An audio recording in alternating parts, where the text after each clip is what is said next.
See the moonlights on the town. Whoa, I'm getting ready. Tallawah TV is in the town. Whoa, I'm getting ready. Got a corner on the telephone. Yeah, this is the Shout Out the Messenger, and you're watching Tallawah TV with the host and best. So Davis, take it away. My Tallawahs, good evening. Should be a good evening for all of you, considering the time on my clock. My clock is saying 2:36 a.m. here in London. So if you're in London or in England, bit like myself, good morning to yourself. Sorry, I'm giving you guys a late broadcast here. Don't usually start this late, but there's certain things that have to be done, have to be polished before we discuss certain topics. And the banner for tonight pretty much reads for itself, doesn't it? Vin Blaine address concerns within the Reggae Girls camp. I'm pretty sure you're all aware of what those concerns are. If you're not aware, I'll be giving you a gentle reminder. Before I do that, though, let me go over in the comment section and see what you guys are saying. My bro, good evening to you, sir. How are you doing? How's your Saturday treating you? What's on the dinner menu, guys? You know I love to know what's on your dinner menu. I might invite myself over, even though I've had my dinner already. A little bit greedy at times. Good evening to yourself. Good night, I should say. Good night, guys. What is your opinion about the coach, Crystal? We're gonna save this one for later on. There, Island Card. Big up to you guys there in the comment section. Not sure where you're all watching from. I see there's a few of you who are probably just silently watching. I don't know, maybe a little bit nervous or shy. Don't be afraid. Don't be shy. I do not bite. So do get friendly with that comment section there for me and fire your questions away. So before I go on, because you know I love to talk with you guys, especially when you're engaging there in the comment section. I can talk forever. Before I do that, I'm going to be bringing on my co-host. He says I should ease back on the introduction tonight. So I can't do my usual intro tonight, guys. So I'm just going to go ahead and call him the scientist. And if I talk about the scientist, you know who I'm referring to, right? The man himself, Mr. Formula Sports. How are you, sir? But Crystal, I'm here with you, so I'm doing quite alright.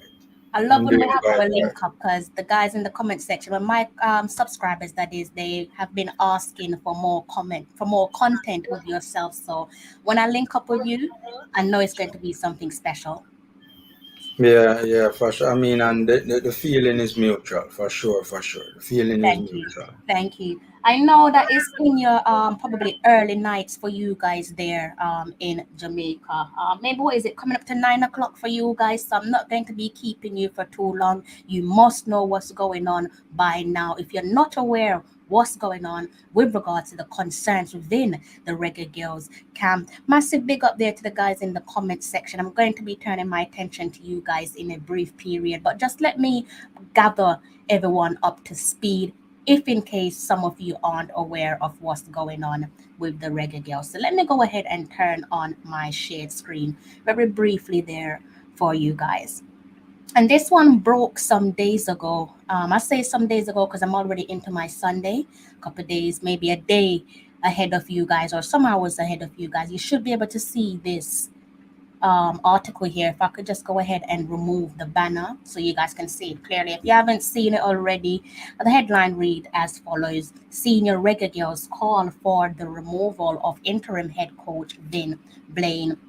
And this particular article didn't touch on any of the concerns. So some of you are probably left scratching your heads a bit like myself, wondering what concerns. I thought everything was all rosy where the Reggae Girls are concerned. And this cool little paragraph here, you can probably read this one for yourself. If you don't want to read it, I'll go ahead and give it a quick read just to bring you up to speed. It says the National Senior Women's Football Program seems to again be in turmoil with the technical staff. Nationwide Sports understand that the players have written to the Jamaica Football Federation asking for the removal of interim head coach Vin Blaine. And then it goes on to talk about Blaine replaced Hubert Busby Jr., who was suspended from the position after allegations of sexual misconduct emerged regarding his involvement with a Vancouver Whitecaps player in 2011. The matter is currently under investigation by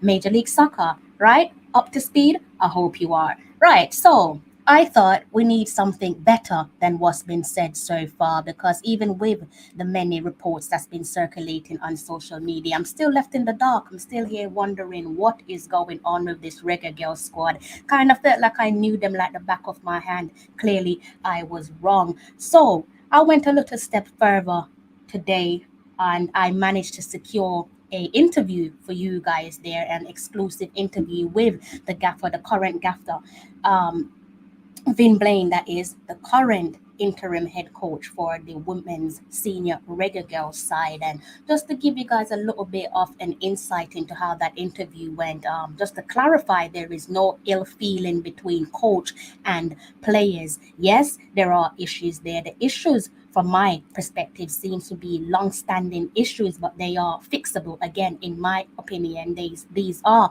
long-standing issues, but they are fixable. There are also some concerns, and I think the concerns perhaps relates to respect or lack thereof. The 20 players, I'm pretty sure you guys have heard the 20 players who signed that letter. In relation to the 20 players who signed the letter, some have reached out to Mr. Vin Blaine and have admitted to signing the letter, but have also said that they do not want the coaching staff to be removed, right? So before we were hearing that there was 20 players who signed a letter, 4 players didn't, and so on. I gathered from the interview with Vin Blaine that there is disappointment, and rightly so. There should be disappointment for the girls and also the gaffer as well. I can't speak for either parties. I'm just assuming based off the interview there with Mr. Vin Blaine. Also, I sense that there is that toxic environment. You guys can pick up on that. You can formulate your own opinion. I'll leave that all to you. And the big one there from the interview, probably you guys can say there was probably many big key points that Vin Blaine touched on there. One of the big key points there after speaking to Vin Blaine is that he is leaning towards the exit door. So the current gaffer, Mr. Vin Blaine, is leaning towards the exit door as things stands. Right. So, Formula, how you feeling? No, I mean just eagerly anticipating what you have to say. I told Crystal I know some of it, but I told her don't tell me all of it because I want to hear in the moment exactly, what the issues are. I told you, Crystal, you are the Reggae Girls Authority. You're the leading Reggae Girls Authority. So you and I had that convo last night. I'ma tell you a thing. I'ma tell you say, you need to start moving like you're the leading authority when it comes to the Reggae Girls. So, you know, but I am eagerly anticipating, what Mr. Blaine had to say. Eagerly anticipating. Let me go ahead and see what you guys are doing in the comment section. More importantly, the like button. Doesn't look like you guys are in a kind mood. There's 53 of you watching, but only 19 likes. I think what we're gonna do is hold fire on that interview. Just to remind you there, guys, the interview is a long one. So if you are standing, please do sit down. You're gonna need to take yourself a nice seat. It's going to be a long one here between myself and Formula. We're going to be speaking at length. That interview is almost 1.5 hour long, right? So we're going to be doing it in segments. Probably let it play for 20 minutes at each segment, and then gather you guys' opinion along with myself and Formula. So 28 of you have gotten touched the like button. You guys are not in a sharing or a giving mood tonight. Oh, Guys, run up the likes, man. Cut the foolishness. Crystal are giving an exclusive. Cut the foolishness and run up Crystal like button. See, as a matter of fact, how much likes up on the video right now, Crystal? it currently has 29, 58 No, that watching is 29. unacceptable. That is unacceptable. On cut the foolishness and run up. Crystal now go drop no interview until it reached at the very least nearly 40 likes. And cut the foolishness and run up Crystal likes. I'm going to be siding with my co-host, my co-pilot there, guys. So the weight is pretty much in your hands, or shall I say the ball is in your court as to when I hit that play button on the interview there. If you're just tuning in, we're going to be dissecting Vin Blaine's exclusive interview. Earlier on, I spoke to the gaffer of the Reggae Girls, the interim head coach there of the Reggae Girls senior women's team, and he expressed concerns within the Reggae Girls camp there. He addressed concerns within the Reggae Girls camp. So if and when I play that interview is entirely down to you guys. 41 likes, 57 of you watching. I think you guys can bring that up to maybe 57 likes, 57 of you watching. So I'll sit back. Hold on, Crystal. You think Yes. I easy something to get exclusive? Crystal, I don't want exclusive. You think I easy something to get for the thing where the little where Crystal tell me, you know. You think I easy something for the vloggers them get something like that? A whole heap of work Crystal put in for get that in a man. Come on, guys. Come on. To be fair to I agree with you there, Formula, and also I was only bargaining to get maybe 5 minutes of Vin Blaine time, and like I said, guys, the interview is close to 1 hour and 30 minutes long, and he spoke at length. So there's definitely stuff there that you guys would not have come across in dare I say mainstream media or traditional media. Some of the stuff that's been said by Vin Blaine, he said it himself that he has not said it elsewhere. So go ahead and play your part as the 12th man and kindly hit that like button. Like I said, we're not going to be going very far anytime soon unless you guys plan on cooperating with us tonight by hitting that like button. So you guys there in the comment section who have done the nice thing, the kind thing, thank you so much there. But we're not going to be moving at the Me, moment. me, We're, no, we're me, at a no, me, standstill no, at the moment. me not understand how Crystal a beg likes. The leading authority on Reggae Girls content has to be here begging likes. People in the comment section on for shame on yourself. Come on. On a can do better, man. Come on. Which part is there now, Crystal? It is at the 63, so the viewers are going up. So 63, but we're still stuck. 45 likes. Come on, guys. 5 more likes to 50 and Crystal drop the exclusive. 5 more likes, man. We must can do that. In the That not too much meantime, at all. big up you guys there in the comment section. Thank you for tuning in to us, by the way. I was worried that maybe some of you might be asleep, but my lovely co-host and my pilot there, Formula, told me that no, this is prime time to speak with you guys. So you guys are my co-host to thank for this exclusive interview dropping at this hour. So 49 of you, one more of you go ahead and hit that like button, and then we can go ahead and get started. It's coming up to 3 a.m. here in London. So I don't really want to be here until 6 o'clock in the morning with you guys. So please do go ahead and hit that like button. Okay?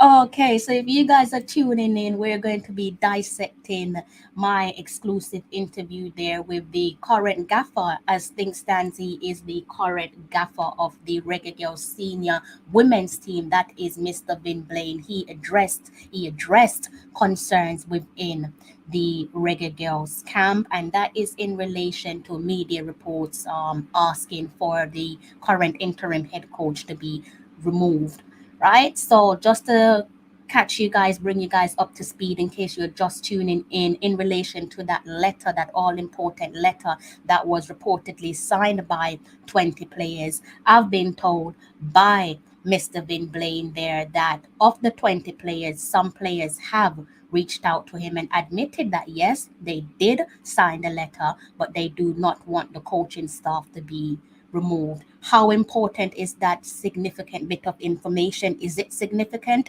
I'll allow you guys to formulate your own opinion there in the comment section. Right, let me see if you guys are treating me a little bit better. Okay. All right, all right. I can work with that. It's not quite what I was expecting, but I can definitely work with that. So what I'm gonna do is I'm gonna line up my mic for you guys. Need to think about this clearly. Okay, just line that up. So if you guys can't hear it when I hit play, do go ahead and let me know. Okay. Right then. So, like I said, guys, if you're just tuning in, it is a interview that went on for almost 1 hour and 30 minutes. So, go ahead and put your feet up and make yourself comfortable. I'm about to press play, and we're going to be doing the first 20 minutes, right? Formula. So when it hits 20 minutes, I'm going to pause it, and then we can just dissect it along with the guys in the comment section. Right.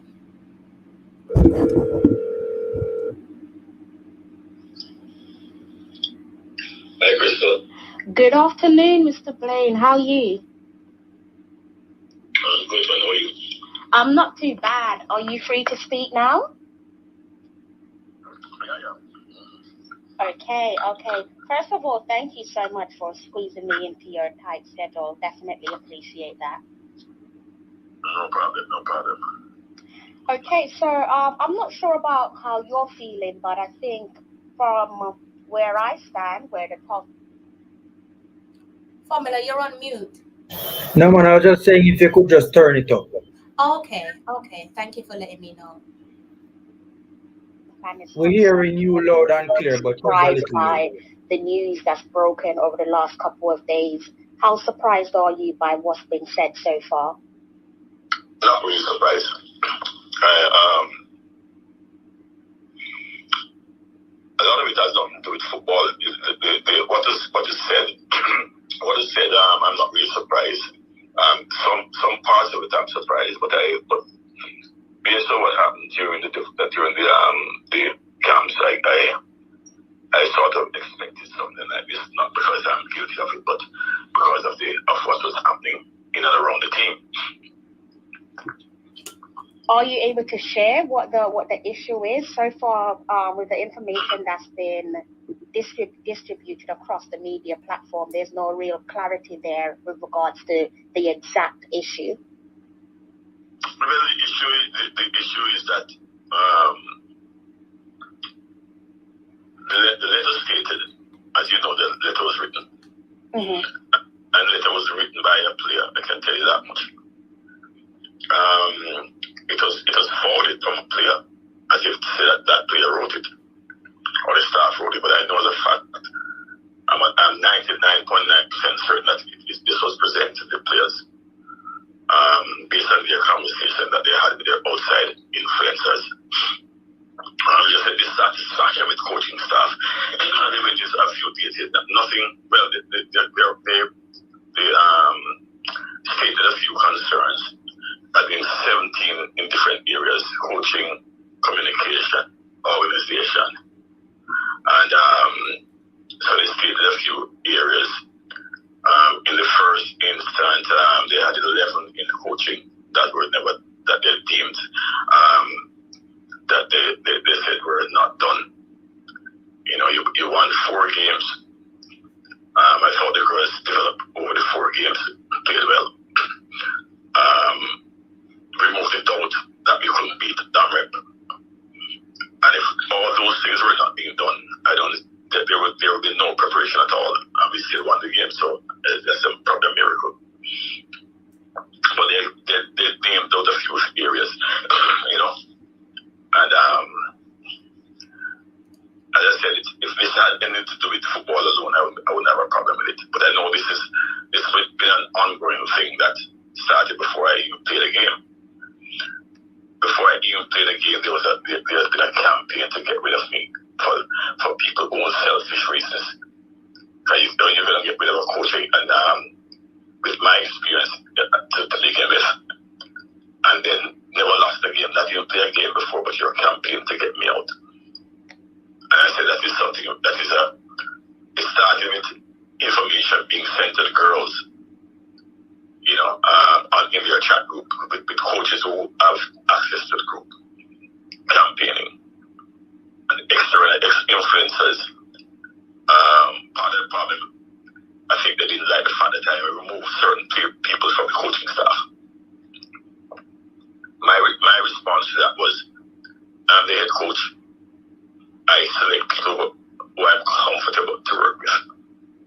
And any coach will tell you that.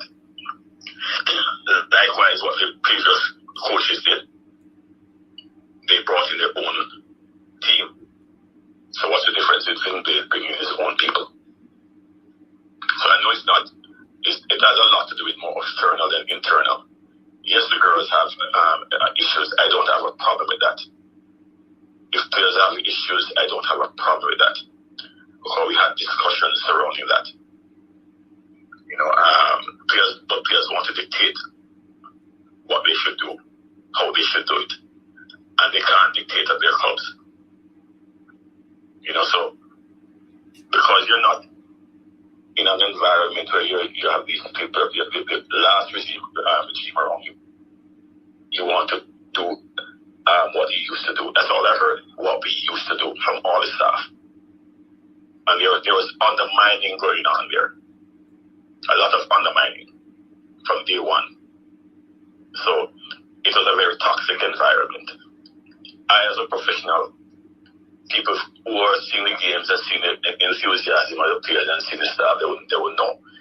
It was not for me to come out and say these things. Because the team has a goal and whatever a situation arises and they have to deal with it. And I dealt with it in my own professional way. I just think that there's a bias towards getting their own staff or the same staff in place. And so I started off, although I know most of these girls, for a long time. I started up, I coached a lot of them, and I recruited a lot of them.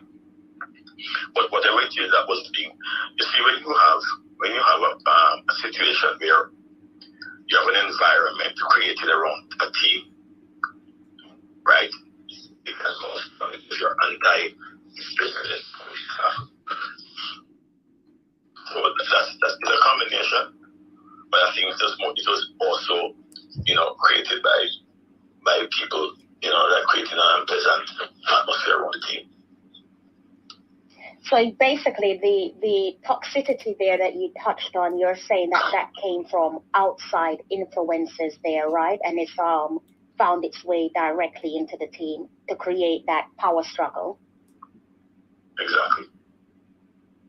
And it's inside and internal, but it's mostly outside that influence the internal. Okay. And when you say outside, are we speaking about media influence or are we speaking about previous coaches? Team around the team. I won't call names. Enough for me to call names. They know who they are. The team around the team. Yeah. And I've always advocated that with the team around the team is so oftentimes more important, and the team are more important than the team. So if you have people influencing, and if you create a situation where you're influencing players and they're buying to what you're trying to do, it's hard for them to go otherwise. And that's to me, that was what I saw. I'm not one to come out and in the public and say that Jamaica Football Federation isn't doing anything. Or that right now you have everyone. I hate them. I just said that's the tone in the camp. Almost the only person that may not be in that mood that is new players that come in are from the UK. We're not being familiar with what's happening. But every player, staff, old staff, they hate the GSI, and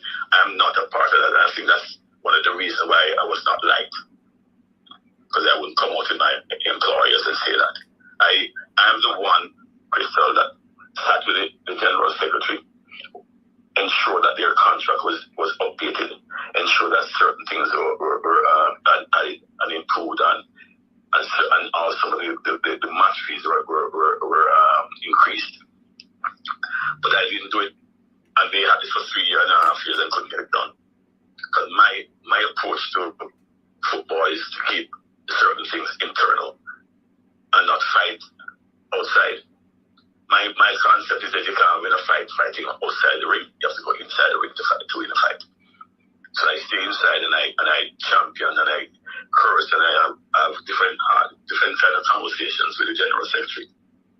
But for me to go out and blatantly kill the Jamaica Football Federation, that employs me, right? I'm never like that. I have been a technical director. I've been a director of football in 3 different countries.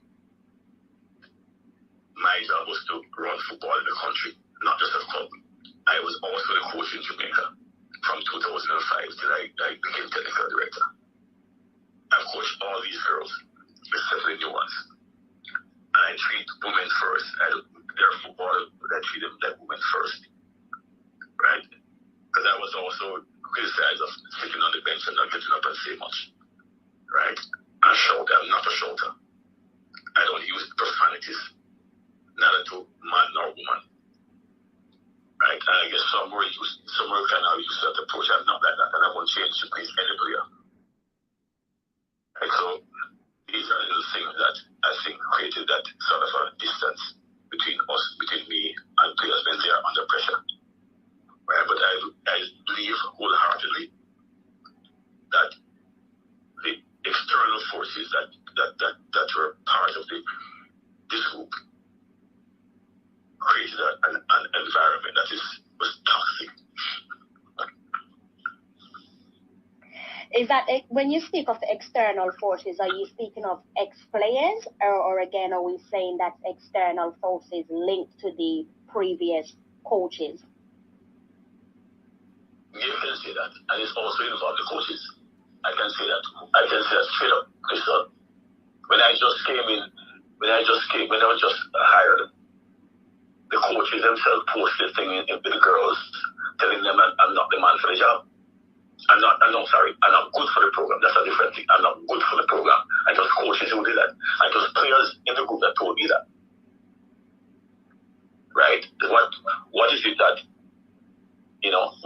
you can say to a player? And there's a particular article that was written that they posted in there. And the other one sent it to his daughter to send to my assistant coach, because my assistant coach used to coach her. So from before I started Crystal, everything was started. The campaign was out there to get rid of Vin Blaine for their own personal reasons, not for the country. If they were doing it for the country's sake, I would have a problem with it. Right? They were doing it for their own personal gain. And I never mentioned any of these things. I'm as happy as a large way you talk to me, so that I don't let them bother me. But it's in the back of my mind to know that these people, what are they gaining from that? So now it has come to a head now. As I said, to make a story come to bump. Because this is what they wanted. And we won 4 games. It's so sad that a coach comes in with his own way of doing things. I'm not saying, but the way I do things is 100% correct or suitable for their own taste. But when they leave a club and go to a new club, do they carry their own coaches and the coaching staff with them? They have to adapt to what is being offered to them at the club. As a coach might have my different way of doing things. They might not like it, but as professionals, they have to accept it or deal with it. So that's what the game is all about. When I go to a new country, when I left Jamaica, go to Mediator to be a technical director, the first thing I have to do is to learn their culture. This is the first thing I have to do when I get there. Understand the culture of the country. When they have carnival, nobody trains. How do I change that? Those are things I have to deal with. So if you're a player coming to a new system, you can't, as a player, none of those players can go to their coaches in their clubs to tell them what they should do or where they should play. That's one of the issues that came up, right? They didn't want to play a Savannah Park. I didn't want to play a Savannah Park. But after 3 training sessions, one of the players confronted me. Why are we playing here? Because external forces got to her. And it's creating a disrespectful situation for me. Right? So when you have things like that, it's going to create a problem. At my age, I don't need that problem, right? And I'm not in it to prove anything. I can do certain things right now and stand up and fight. If I tell you something, Crystal, if I had done something during the 4 games, we probably wouldn't win any of those games based on the players' behavior. Players going out at night, don't mind knowing. Players going out all day. Players coming in the next morning didn't do their recovery.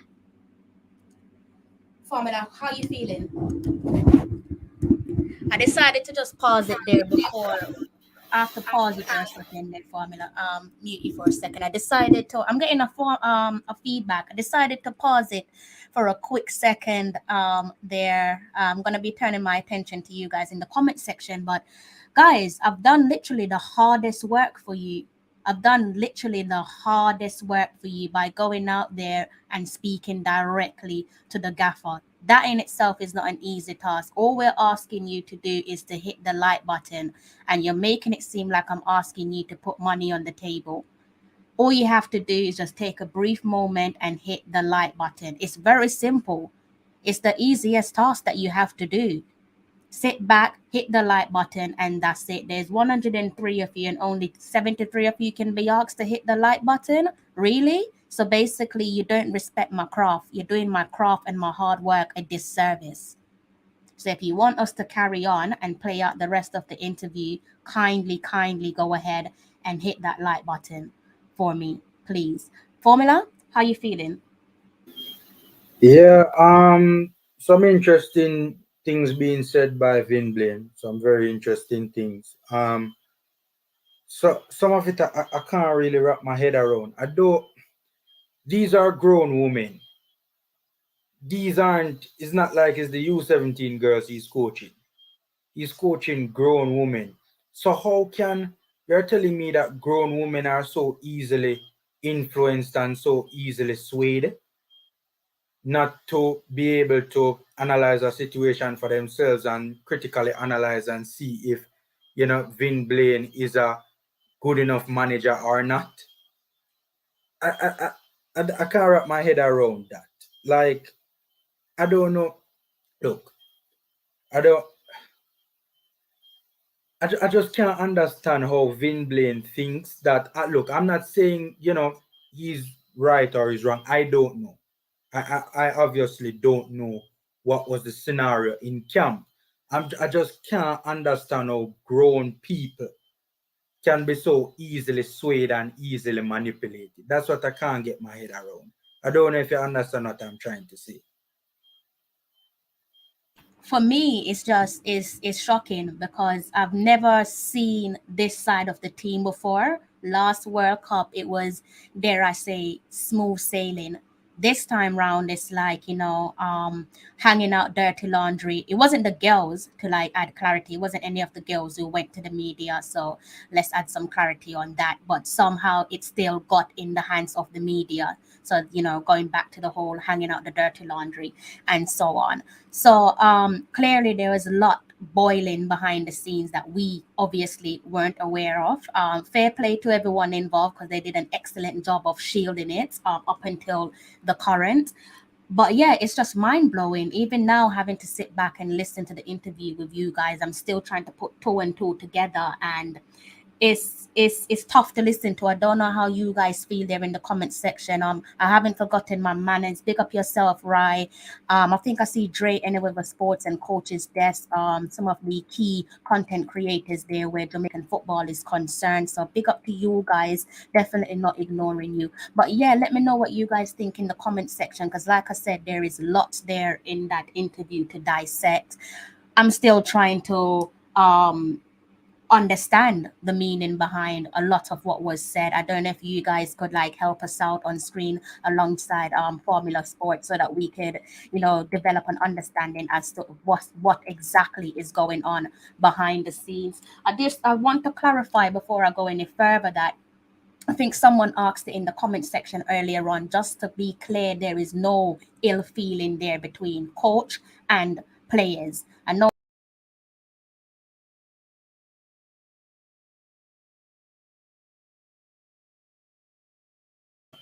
Crystal, you're off screen, you know. Sorry about that, guys. I know someone asked earlier on, and I wasn't ignoring you. So, yes, there is no ill feeling between coach and players, and that's to do with the person who asked that question earlier on. Hopefully, I've clarified that question there for you. So, let me go back and look at the likes and see if you guys are in a more giving mood. You're still not in a giving mood. I don't know what's going on with you guys. You guys are a little bit toxic yourselves, aren't you? Like I said, it doesn't really cost an arm and a leg. It doesn't even cost you a penny to go ahead and hit that like button. Just lift up your thumb, no man, and just click it. So, like, I don't understand why Crystal has to be begging for likes. I am, I am very encouraged though that you know players would have reached out to him and had a Yeah, that's a conversation huge with him. positive. And it Yeah. actually changes a lot because before we were being told that it's 20 players who have signed the letter, meaning 20 players don't want him as coach. But with Vin Blaine, he's clearly said that yes, 20 players did sign the letter, but from that 20 players have actually reached out to him and said, yes, I did sign the letter, but I don't want the coaching staff to be removed. I think that does make a huge difference, adding to what we already know. So they probably just want things to change. Probably, yes. From those places, because he also said in the interview, you guys will get to hear the interview there, that a player called him, one of the players who signed the letter called him and spoke to him at length. And that player, again, without naming any names, that player was very remorseful, and you could hear it in their the way they were communicating with him, that they perhaps realized the magnitude of the situation, because they Mm. probably didn't realize that it would blow up to where it is at present. I'm assuming they probably thought they would hand over a letter to the federation and then it would be done. It will be dealt with internally. But the issue is it's made its way to the media. And again, from what I understand, there wasn't no player who handed the letter over to the media. Who gave the letter to the media?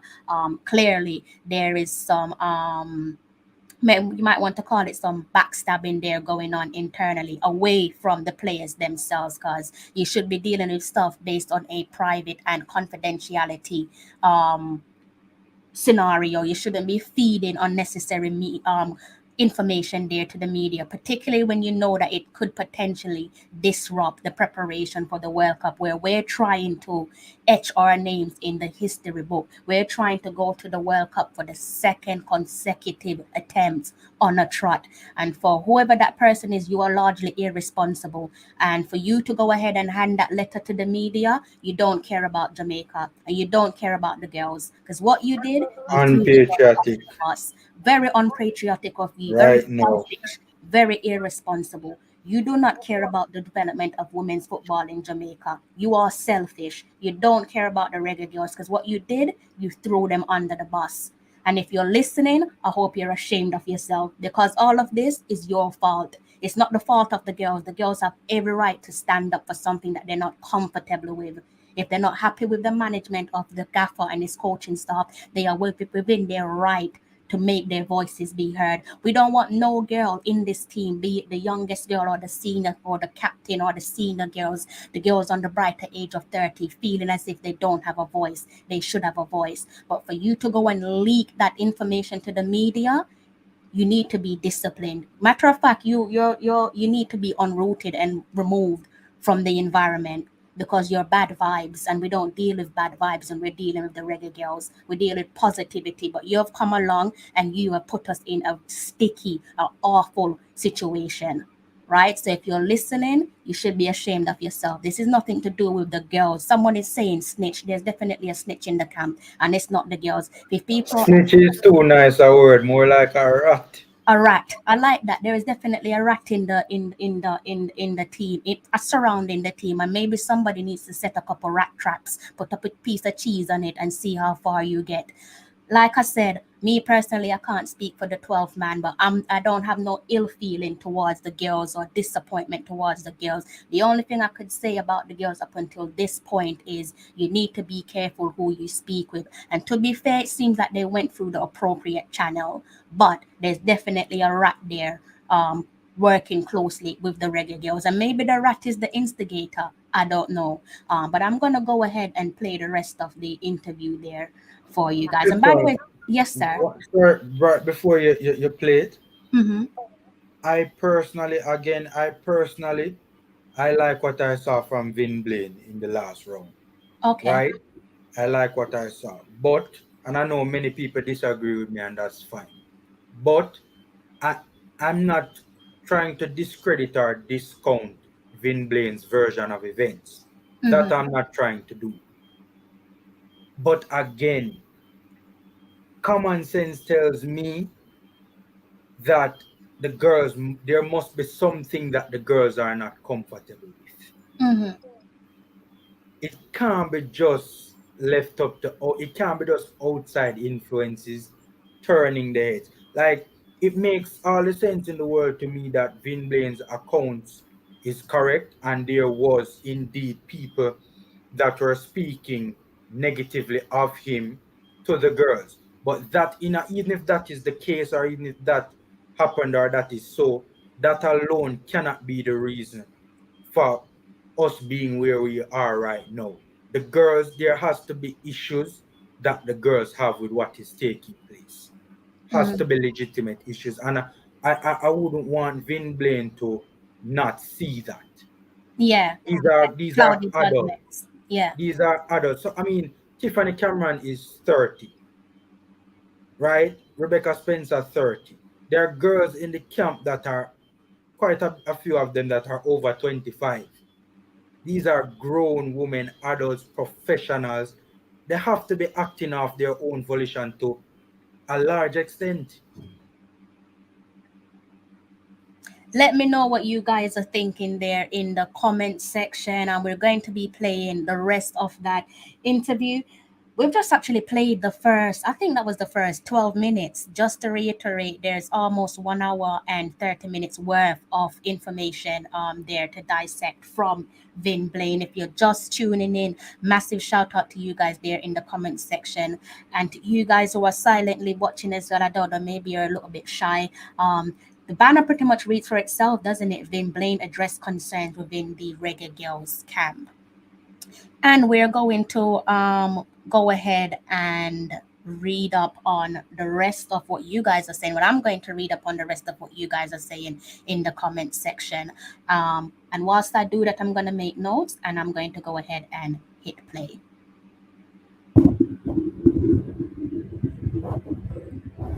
And those same players are very vocal. And they talk about lack of professionalism on our side. And the other profession that they could not do it at their club. They could not go out the night before a game at their club, but they do it in a national program. But then they criticize the coaches. And the only reason I decided, right, is that you can't cut off your nose to spite your face. So I didn't make a big deal about it. It was in the back of my mind. But for the team's sake, and for the performance, I allowed it. Which I wouldn't have done on a normal situation. I wouldn't have. Any team that I coach and I play that it should never start. But because I realized what is ahead of us, I decided to be still. Don't create a situation with it and move on. So when all these things are written, I have lack of video. I mean, there's just some things that are just ridiculous. There are also one on here that in the letter that says in the organization, the absence, I should say what it says, that the absence of a schedule, daily or otherwise. I can WhatsApp you right now a schedule that they get every day. The night before it, they get a schedule that shows them breakfast time, everything right up. Just so I know that was written, that this was not written by them. There are things in here that doesn't add up at all. Right? I can show you prior to them coming to Jamaica a comprehensive document that showed them where they were staying, what hotel they were staying, with all the set pieces written and printed for them, and also a comprehensive schedule from the day they arrived in Jamaica, the 4th, to the day they left on the 13th. Every single day you have your breakfast time, your lunch time, your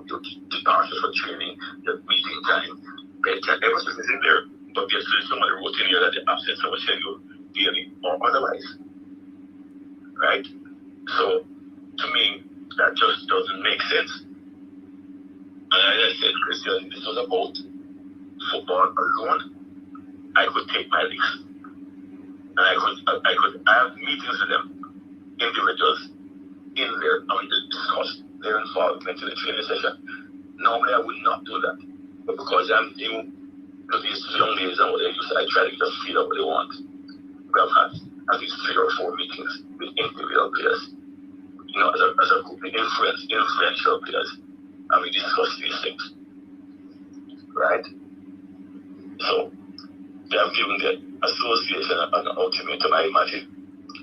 So it's the association to deal with it. I've had conversations with one of the girls have signed. And they're saying they're not agreeing. They signed it, but they're not agreeing to get rid of the staff. But why did you sign it? Did somebody influence you to sign it? All those things are I think, I want girls who sign and then message me outside. I have girls who reached out to me about before they sign and after they sign. Are they being influenced? But as I said, my only concern is not the letter. My only concern is the program going forward. How they're going to deal with it. Right? I have to ask you there, Mr. Blaine. I remember in your first press conference, I think it was when you was just being introduced as the interim head coach. I remember vaguely you saying that, paraphrasing that if issues arise where the federation is concerned, for example, between the federation and the girls, that you want to be the person who will be the mediator between the federation and the girls. And I also remember you saying that if there are internal issues, that you want to deal with those issues internally and for not, and to keep out outside interference, basically. With that being said, how disappointed are you that you've not been able to do that? Well, most were taken care of. But as I said, most things that happen in the camp are reported outside. This letter came out. I was contacted by the FA saying that letter came out. Now, a couple nights ago, remember this happened. I got a call from the Dissect on the Wednesday, right? This letter came out on the Monday. There was a meeting that took place. I won't call it the people who were in the meeting, but a meeting that took place, and then I heard from them on the Wednesday. Today is Saturday, right? Okay. On Thursday night, I got a call from a journalist that says he just got a call from someone telling him that the Girls stated that they were not satisfied with the coaching staff, and he should put it on the media, put it on the air, right? So that person must be an internal person, not the president, not the general, but somebody, an agent of whoever wants it, or the person themselves that wanted this out. And the person said to him, I can't put it out until I speak to Finn. Right? And he called me. Because I tell you, people in the media here that respects me. So no one can just call them and say this is that they put it out without getting the information. But when the person called me, I answered the question. And that's how it started. That's how, and then the next day, another person got it. So there was a campaign out to get it out in the media. This, as far as I'm concerned, should have been an internal thing. And then afterwards, it can go out. Right? But this is what is happening. And I'm telling you, this is what is happening in the game. It's not about football. It's about getting rid of Vin Blaine. Simple put. Because I don't go along with the regular thing that they want to do. I don't.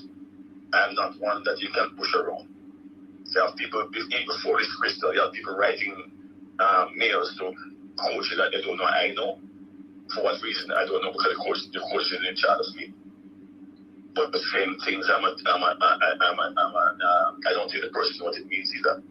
I'm a narcissist and I don't know that I don't. As something else stupid as telling them that I say, and I don't mind putting these out if I'm sick and tired of this foolishness, right? That I say that the girls, I don't need any recovery equipment for the girls because the girls can go sleep.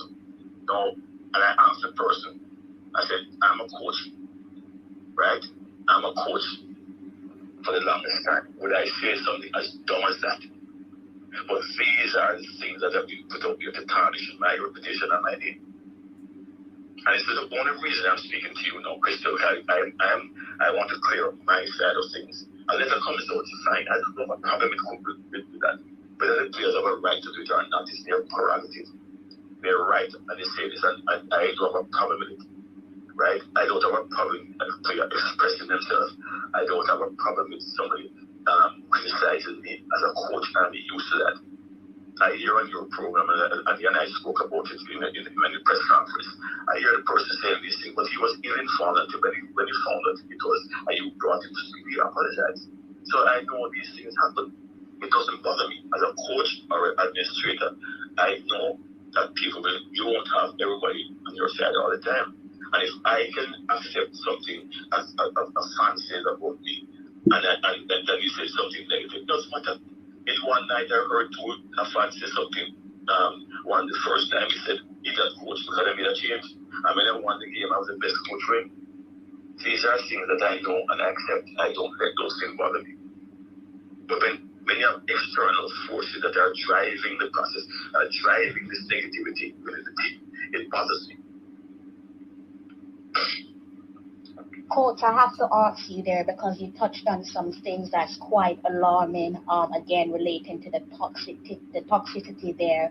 Are there egos in the team? Because if there are egos in the team, then I think that will come as a surprise, particularly for the 12th man. No, I don't think there are egos in the team. I think all the girls are, you see, on the day, Crystal, you couldn't tell that there was a problem with them and me or them and anyone else. The girls want to play. There's no ego in the team. I don't see, let's put this way, I don't see egos in the team. I know, as I said to the first time I met to them, Crystal, is that listen, I coming in new, I have to get to understand 23 personalities. You only have an opportunity to do one. Know me. Right? So I look what I observe a lot. So a lot of times I might not be talking, but my other staff is there talking. And I was observing. Right? And there was some disregard for our authority. I can tell you that. And it's just that it don't seem as if we could please them. If we do a session, there's something wrong with it. We do another session, there's something wrong with it. And it is sad because I know themselves, going to a team, right? Things happen. But I strongly believe it's the people reporting, people sending information to people who were there before, criticizing, and it was that. But there's no ego. But your question, no, I don't see that ego. I don't see the ego is like with the players. That's what you mean, right? With players amongst players, right? Yes. No, I really didn't see that there was a good camaraderie with girls. I never see anybody isolating themselves and being a certain way. On the day, as if good support for them to support each other. And I have to backtrack just a little bit there because you touched on the girls. I don't know if it was a collective of girls or one or two girls or maybe one girl going out. You said the night before. Was that the night before a game, or when did that occur? Was it in the February window or was it in the April window? April window. I know of one in particular, and went out. I heard from staff that she went out. I was there when they were told. I saw one in particular, and nobody told me that. I had her bag on her shoulder, her pocketbook on her shoulder, and she was saying she's going to do road. Oh, really? Right? I'm doing road. I hear her ask one of the players, "Are you doing road?" And the player said, "No." I said, "We're doing road, And we were writing there, nobody said anything to me. Right? And she didn't go. And she didn't come in the morning to do our recovery work. Right? So, it was a disregard for authority, disregard for what it should be done. And the day before the game, you're doing road. Right? And this is why when I said when I wanted a camp, I said I'm not doing it in Jamaica. That's one of the reasons why I refuse to do a camp in Jamaica. If it's done, it's not my doing. camp hospital in Jamaica, and I am still there. It is not of my asking or doing. Because in Jamaica, there's a lot of distraction. Other people coming to them. Right? I know the fact that at one point I heard that some guy boyfriend was in one of the rooms. Right? So these are things that people must talk about. And when the players come to them and tell them these things, they must understand they should come to the coach and have a discussion with the coach. Whoa, coach. A player had their partner in the room whilst they're in camp. Yeah, I don't think it was done, but maybe it's a visit. I don't think there was anything untoward happening. But I'm just saying to you that these are situations that can have to distract the players. Right? But these players, when they come and they detain me as a coach, and the other people who go with them, who agree with them and are encouraging these things, should be able to be big enough. Because these are not the young people who are influenced, they're older people. The players are young, some of them are old, but they're still influenced. And I'm speaking my mind because I think somebody needs to speak about these things since they're coming out and taking me as a coach, taking me as an organizer, right? And I hear, and people have to know the truth, you know. And I really stay away. Why I do certain things, because I don't want it to become blown out of proportion, and you hear this and hear that. I'm just saying to you that these are things. When a person says we are unprofessional, right? What are they talking about? Did they sign a document that says we are unprofessional, we are not professional, right? We are lack professionalism, and we as players are doing something that is not professional, and so they could not do at their club, right? Could not do at their club.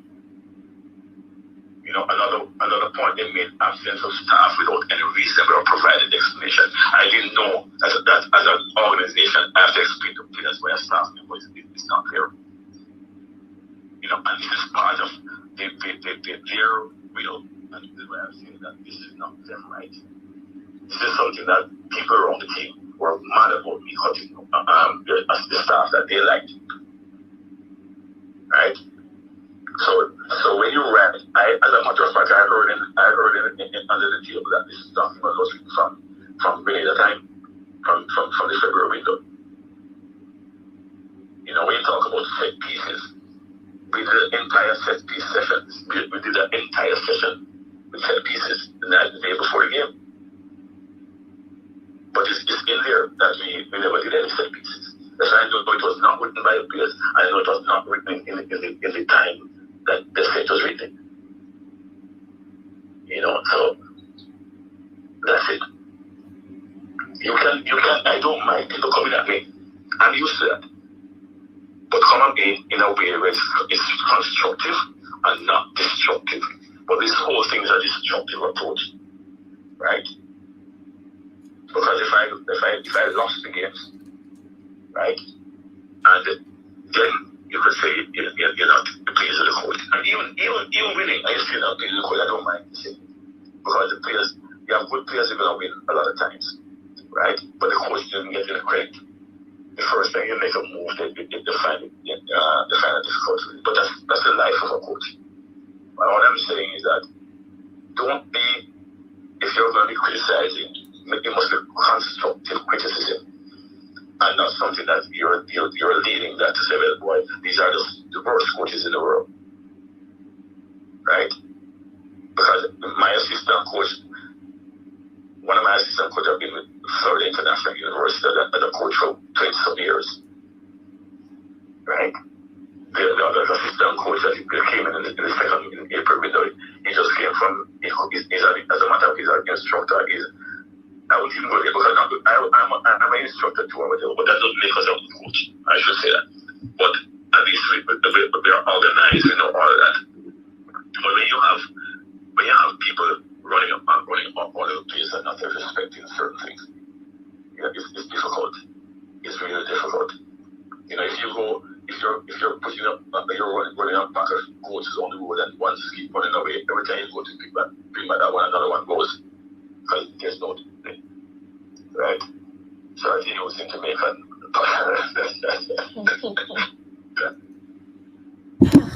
Formula, talk to me, guys, in the comment section. Another quick break there for you. It won't be too long. We've actually reached 30 minutes. We've gone past 30 minutes. There just to remind you of it. Just to remind you all, it's well over 1 hour. Close to 1 hour and 30 minutes, but not accurately. So, Formula, how you feeling after that? We definitely need both sides of the argument. We need, because to be fair now, Mm, the girls are being put on the defensive, because mm. there are some accusations that are being made that, in all fairness to them, we need both sides of the argument. What side of the argument? It confuses me though that he says that, in the same breath he says that there is no ego in the team, Mm, right? But yet still he's talking about disregard for authority. mm. I didn't really get that. I don't Maybe like it. sense of being a little bit indisciplined, because you can be a little bit indisciplined but not necessarily have an ego about you. You don't perhaps subtly want to do your own thing, if that makes sense. I don't know, personally, based off what I've seen of the girls on the field of play, and also in reality, they don't strike me as a group, be it individually or as a collective, that have egos True, about them, right? true. So I think it's safe to say that there isn't no ego in the team, but the question still has to be asked: is there egos in the team, based off what's been said in the info in the interview, and also some stuff that's floating around on social media as well. So I think the question definitely needs to be asked, but I wouldn't go as far as to say that there is egos within the team. But that's down to you guys to make your own mind But up in the comment section. but Crystal, if you have a player not take the talk and I say them at the road, and then not take not at them at the road, Yeah, that is ego. But I don't know no other. I mean, this is getting to a stage where we definitely need both. So I think Vin Blaine is definitely on the defensive. He's mm, definitely on the defensive, and I think him realize him not really have nothing to lose right now, mm, because his position is in serious jeopardy, yeah, and him just let everything out of the bag for say, hey, this is what I had to deal with. yeah, yeah. When we were gathered together. Um, I don't know, man. I don't it. Many people held the Reggae Girls in such high regard. That's the issue. That is for me, the for me. Well, listen, no team is perfect, be it at club level or international level, and you're not always gonna get a happy home, so to speak. But the issue is not necessarily the letter or voicing their opinion. The issue is the person who leaked the information to the media.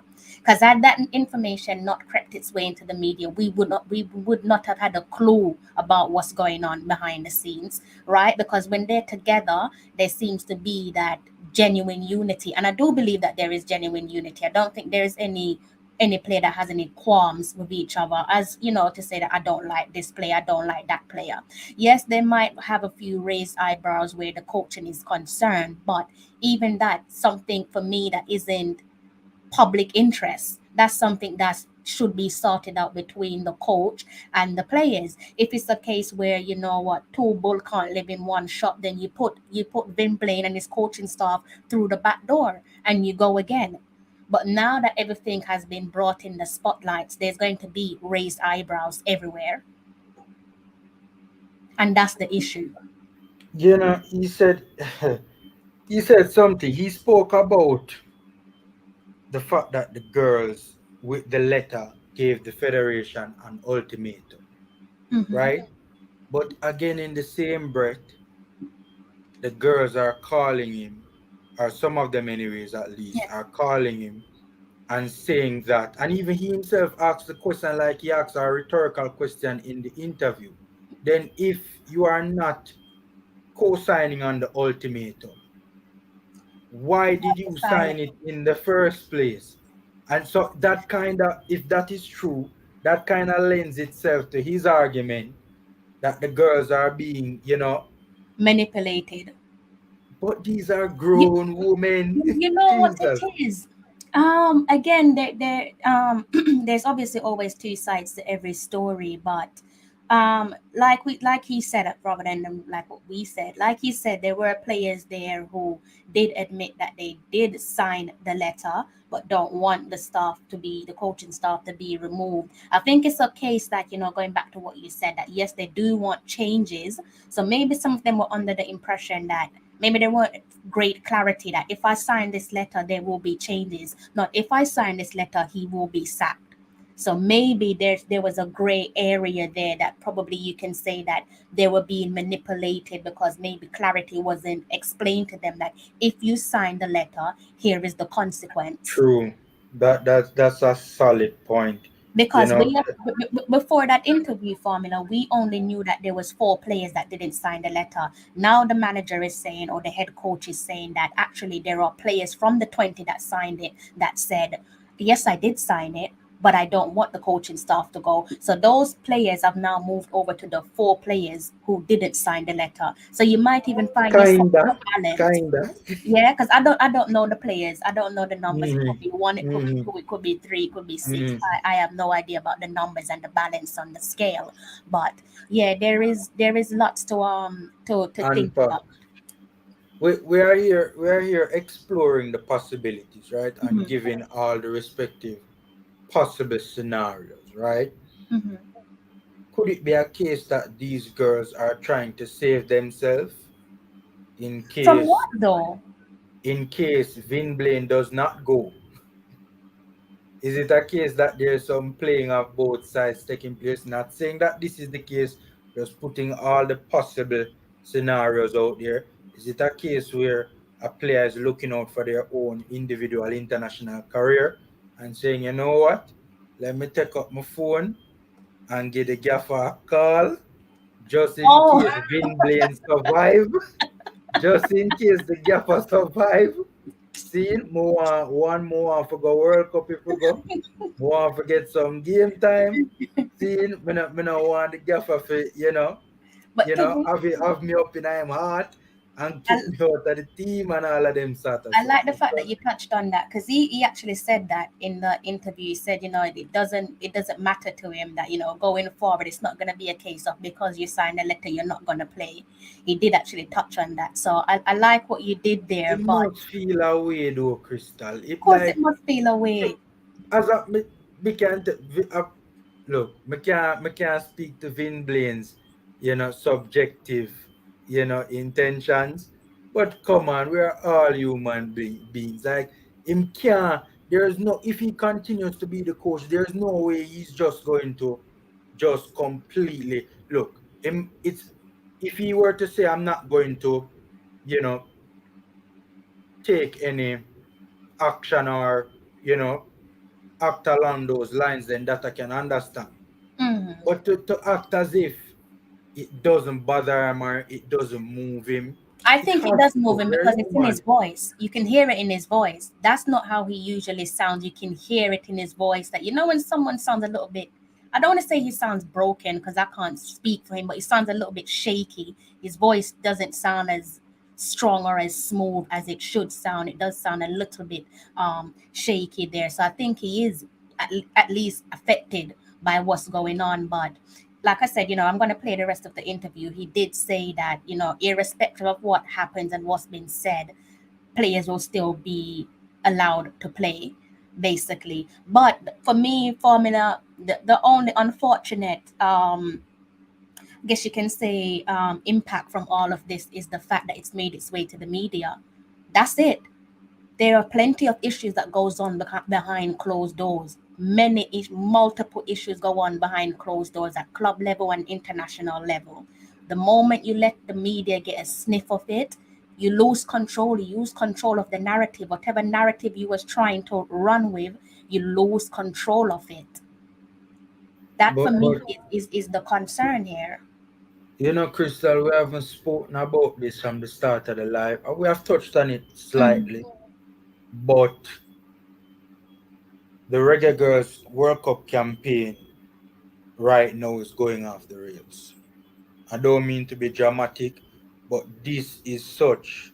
I don't mean to be dramatic, and it pains my heart to say it, and it pains my heart that this is where we are at right now. But see, like I have high hopes for these girls. I think these girls are of the quality combined with this coach. I think this coach is also of the quality from what I am seeing from an outsider looking in to not only qualify for the World Cup, but have a deep run in it. This team can do big things, right? And Absolutely. when you combine the fact that such a major disruption is taking place a couple weeks before the World Cup qualifiers, the World Cup qualifiers that includes, that we'll have to go through a group of the valley of the shadow of death. Like this is not even the group of death. This is a serious group with Haiti and the US and Mexico. Like this is probably the second toughest challenge the Reggae Girls have faced in quite a while behind when they went to the last World Cup and got a difficult group as well. This is a tough. So for such a major disruption to be taking place right now before such a difficult task, only a matter of weeks away, is just a real earthed scenario, man. Like it's really disappointing and just sad It for is such a sad. team Yeah. that had great potential. Yeah, I definitely agree with you there that it feels sad and it feels disappointing at the same time because yeah, here we are. We usually when we talk about the Reggae Girls, it's usually pure positivity. It's never nothing negative. So even for me, it's an unusual position to be in that we're actually discussing something that is negative in such a pivotal period for us with us trying to seal the second consecutive um, qualification there for a women's World Cup. So this is one of those things that, like I said, personally, I feel like this should have been kept publicly, not publicly, internally, but the person who gave that information to the media, and I believe that it wasn't the players who done it. Whoever did that, you're the reason for all of this. It's not the players. Players have a right to speak their mind, so they definitely have to have a voice, be it the senior players or the youngest player in the squad. Nobody should be in that squad feeling as if they are voiceless. Be it the players who have been there in the trenches or the players who have just walked through the front door. Everybody should feel like they can use in maximize their voice when needed, right? So them speaking and giving a letter, if it was them who wrote the letter or if it was someone else that wrote the letter, doesn't really matter. The fact that you then and also of that, is that not a, what do you want to call it, a breach of confidentiality, privacy and confidentiality, to pass that through the media? Because surely that wasn't the deal. So have you not breached privacy and confidentiality by giving it to the media? No formula. No, I agree. It's as you said, yeah, Crystal. You have a bad tendency, Crystal, to keep on hitting the nail on the door. Oh, you You have a cut bad. me off there for a second and all. You're a very good carpenter. My thing is that you stated it perfectly. The rat, unpatriotic. I mean, this is disgraceful from that particular individual, because I could understand, for instance, if it was a scandal along the lines of something serious that is taking place that needs to be, public, the public needs to know, Yeah, right? I could understand something of that particular nature, but something like this does not fit the bill. Yeah, this didn't need to come out publicly. Why? Because this is a huge disruption. This Vin is going to be very difficult for Vin Blaine to survive this, and it's going to be very difficult for Vin Blaine to continue to be as effective as he possibly can going forward, being the head coach with this group of girls. So yeah, you're talking about a massive, more than likely there will be a change of coach. If not, he's not gonna. I can't see Vin Blaine operating or functioning at his best possible self. Right before the World Cup qualifiers, you leak that now. But you said something, Crystal, though. Mm-hmm. From what Vin Blaine is saying in the interview, were some of the concerns that were, in the letter, right? The 18 point, by the way, Jesus Christ, that's a huge. That I don't want like a paragraph letter. That I want ton load of concerns. See? That sounds like a dissertation there, final uni year project. Exactly. But you said that you don't have an issue with the girls doing something like that in terms of whether they wrote it or whether they just signed off on it. It would have been irresponsible to sign off on a document you didn't read. But I disagree. I don't think those issues and concerns are worth such an action being taken as to writing a letter and signing off on a letter of ultimatum to the Federation. No. As I said, if it was a scenario where, I don't know, hypothetical, a young lady was placed in an uncomfortable scenario, that I could understand, right? But some of these things, whether they are true or not, is it worth it to me to have this big hullabaloo right now? It must be like, me not The thing understand. is, Even if it was formula. internal, it's still a big deal if it was dealt internally. The thing is, formula. Um, I think that yeah, I do agree with you. Only the girls can measure up whether it is of high priority to do it here and now, or because what they could have done is because he's been brought in for the World Cup qualifying period. So could you not have hold your horses and say, okay, he got us through round one, let him get us through round two, and say no, we don't want you to go to the World Cup. Thank you, goodbye. So what I'm saying is, for me, it does seem like self sabotage, but I don't think it's the girls that try to self sabotage their own trip to the World Cup. That would be clueless. That would be senseless.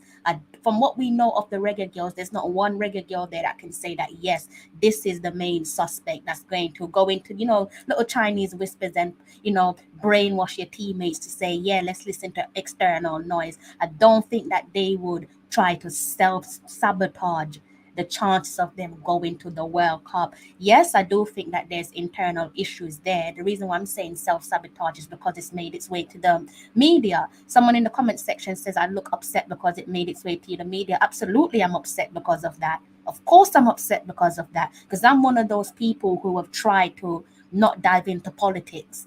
I say, whatever goes on behind closed doors, that's between you guys and the manager. If it's something that is just of public interest, similar to what we saw of the former head coach Hubert Busby Jr., who is under investigation. Obviously, that's public interest. But if it's something to do with you not liking the coach, for me, deal with that internally. So yes, I am upset that it's actually made its way to the media because the media aren't your friends. Media is there for their headlines. There's going to be some lovely people in the media that will put their arms around you and take care of you, but the media is the media. The media is there to do their job. That's the issue.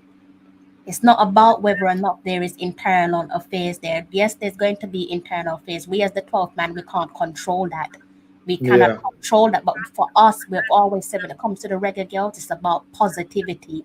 There's nothing positive about what we've listened to so far. Not one thing is positive.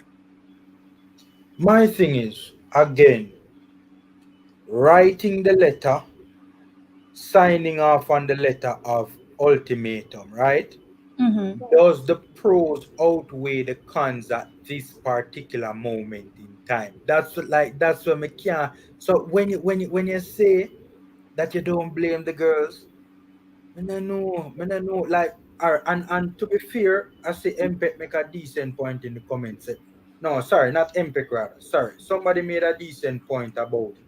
You know, I don't want to call it. I think Dosrell said it right at Crystal. If you notice, he cherry picked some of the complaint. I wouldn't go Where is as that? far as saying I wouldn't go as far as saying the comment right. It's between Rob Smith and MPEG TV. I wouldn't go as far as saying he cherry picked, right? But to be fair, we don't know all of the complaints, and this is just Vin Blaine's side of the story. So there Yeah. well could have been some serious complaints in there that we don't know. According to him, the issues fall under the topics of coaching, communication, and organization. But that's according to him. Now, that no look like anything. No matter how bad it is, I don't think it was worth this major disruption at this particular moment in time. Right? But if it is something else now that Vin Blaine did not expound on, you know? Right there, guys. I'm gonna go ahead and play the Yeah, rest of man. the interview there. Thank you to you guys there in the comment section that's being active, and those of you who are silently watching. Definitely appreciate both sides of you.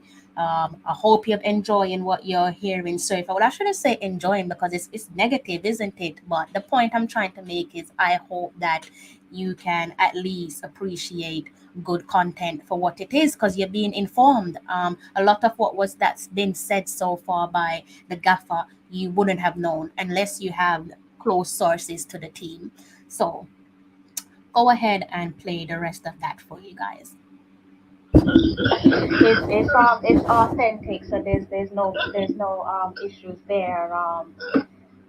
Again, just touching on what you've said so far. Where do we go from here? Because it sounds like there's definitely a loss of control there. It sounds as if from the moment you've walked through the door, you haven't really been able to gain total control. And as they say, two bull can't live in one pen. So where do we go from here? Well, one of the bull probably leave, but I'm just saying that for my message to the players and for their output, be careful, because indiscipline will get you even at your club if you continue that down the path here. And I don't blame them, it's funny, I don't blame the players. I blame the people around them who are trying to influence, starting from the previous coaches, right, who are trying to influence their behavior and agreeing with certain things without being there to see what's happening. If you're not there on the training ground, you can't agree with players because you're not there. I'm going to tell you this right now. The same players that are criticizing here told me that the previous coaches couldn't coach.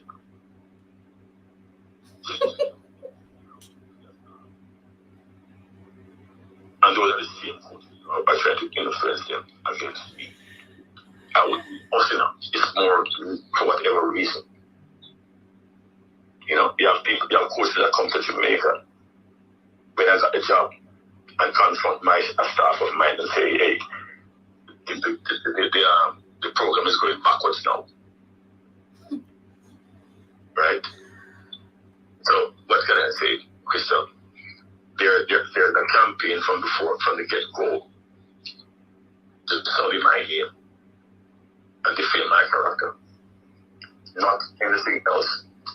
You come and say the program is going backwards and we won the 4 games and we qualified.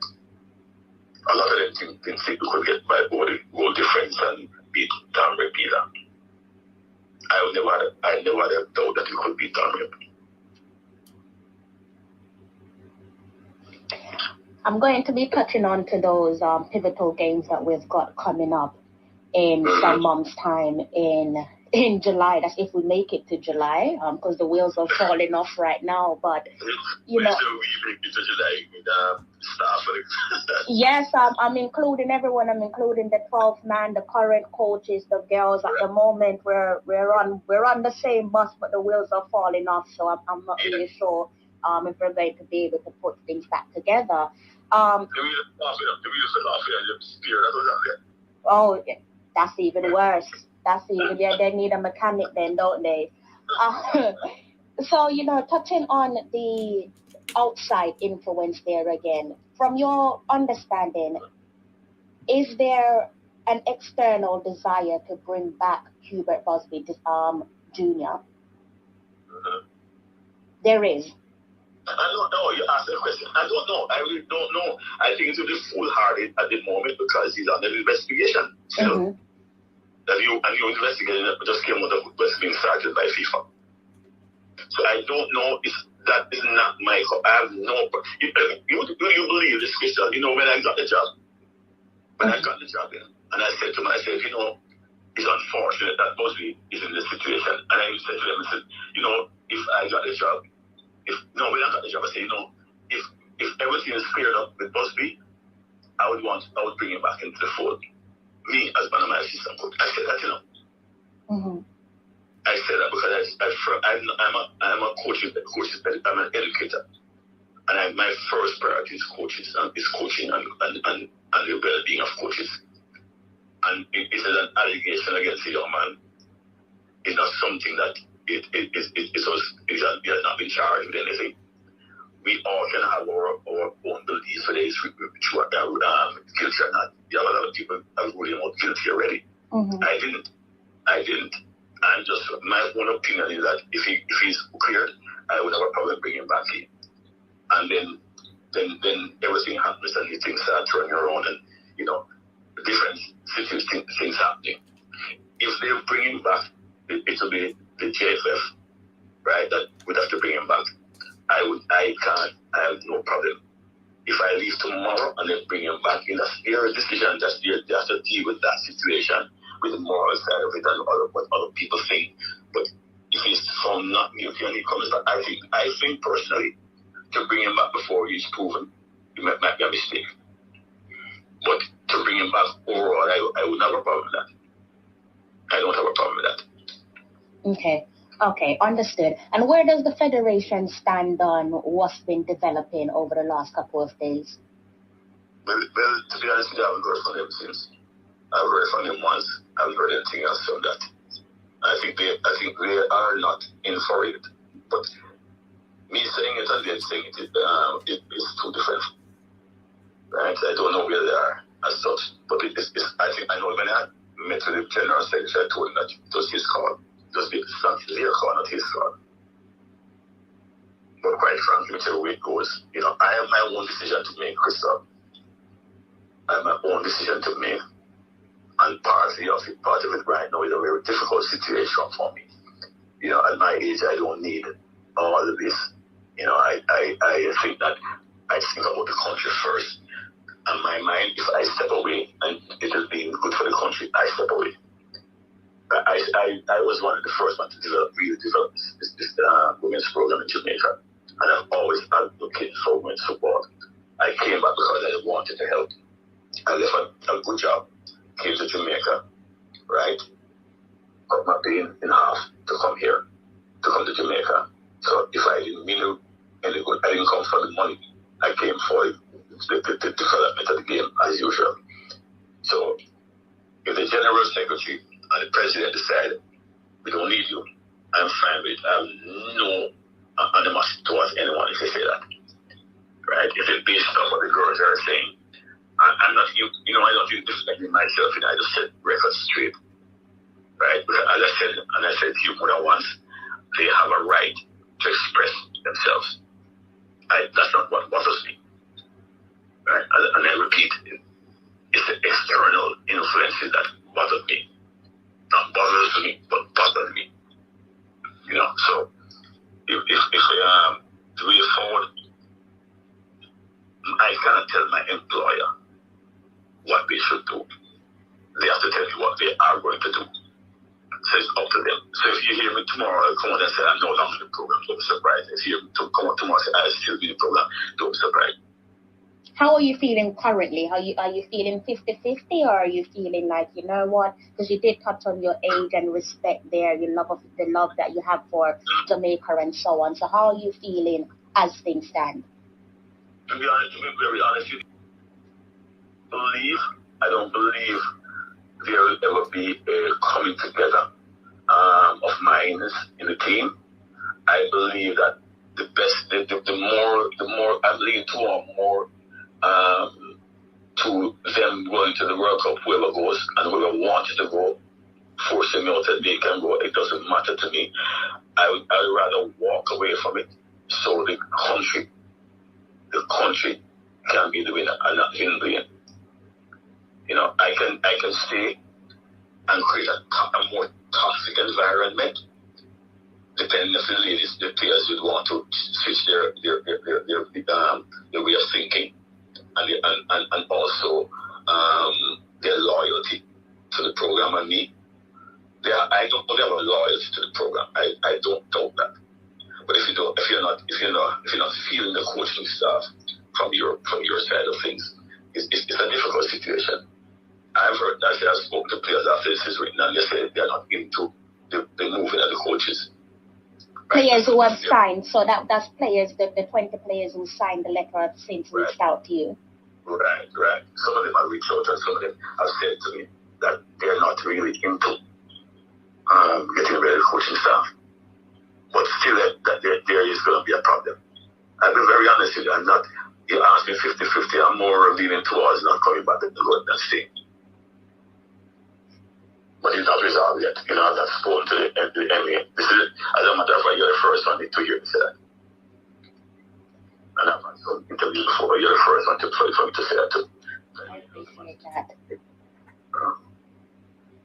It doesn't matter to me, really. As I said, my concern right now is they have given basically given the FA an ultimatum, you know, in a subtle way. Yeah, he didn't come and say, well, if he's not coming back, they didn't say that. But in a subtle way, they inflated that. Yeah, they said that. You know, so why would I want to fight the process? You know, there's no way I can, if I and my wife can't make it after divorce. You know, it don't make sense to fight every day. You know, whether it's delivered in a subtle way or not, long story short, many will listen to what's being said or read what's being said and say that is an example of player power. Yes, you can say that. But that player power would be supported by lack of anything from the FA. You don't think? It's too way to leave this now. The FA can come on and say that we are supporting Vin Blaine, right? And be prepared not to have some of these players in the mix again. So that's one thing, right?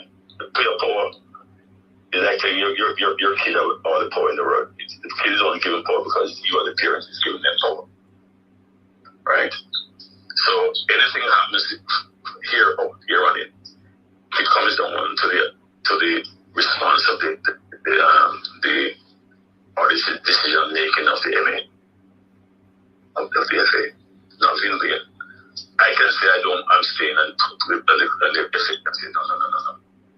We appreciate it, but you can't stay. You know what I mean? So it's that question is that statement is all about what the MA, the FA thinks.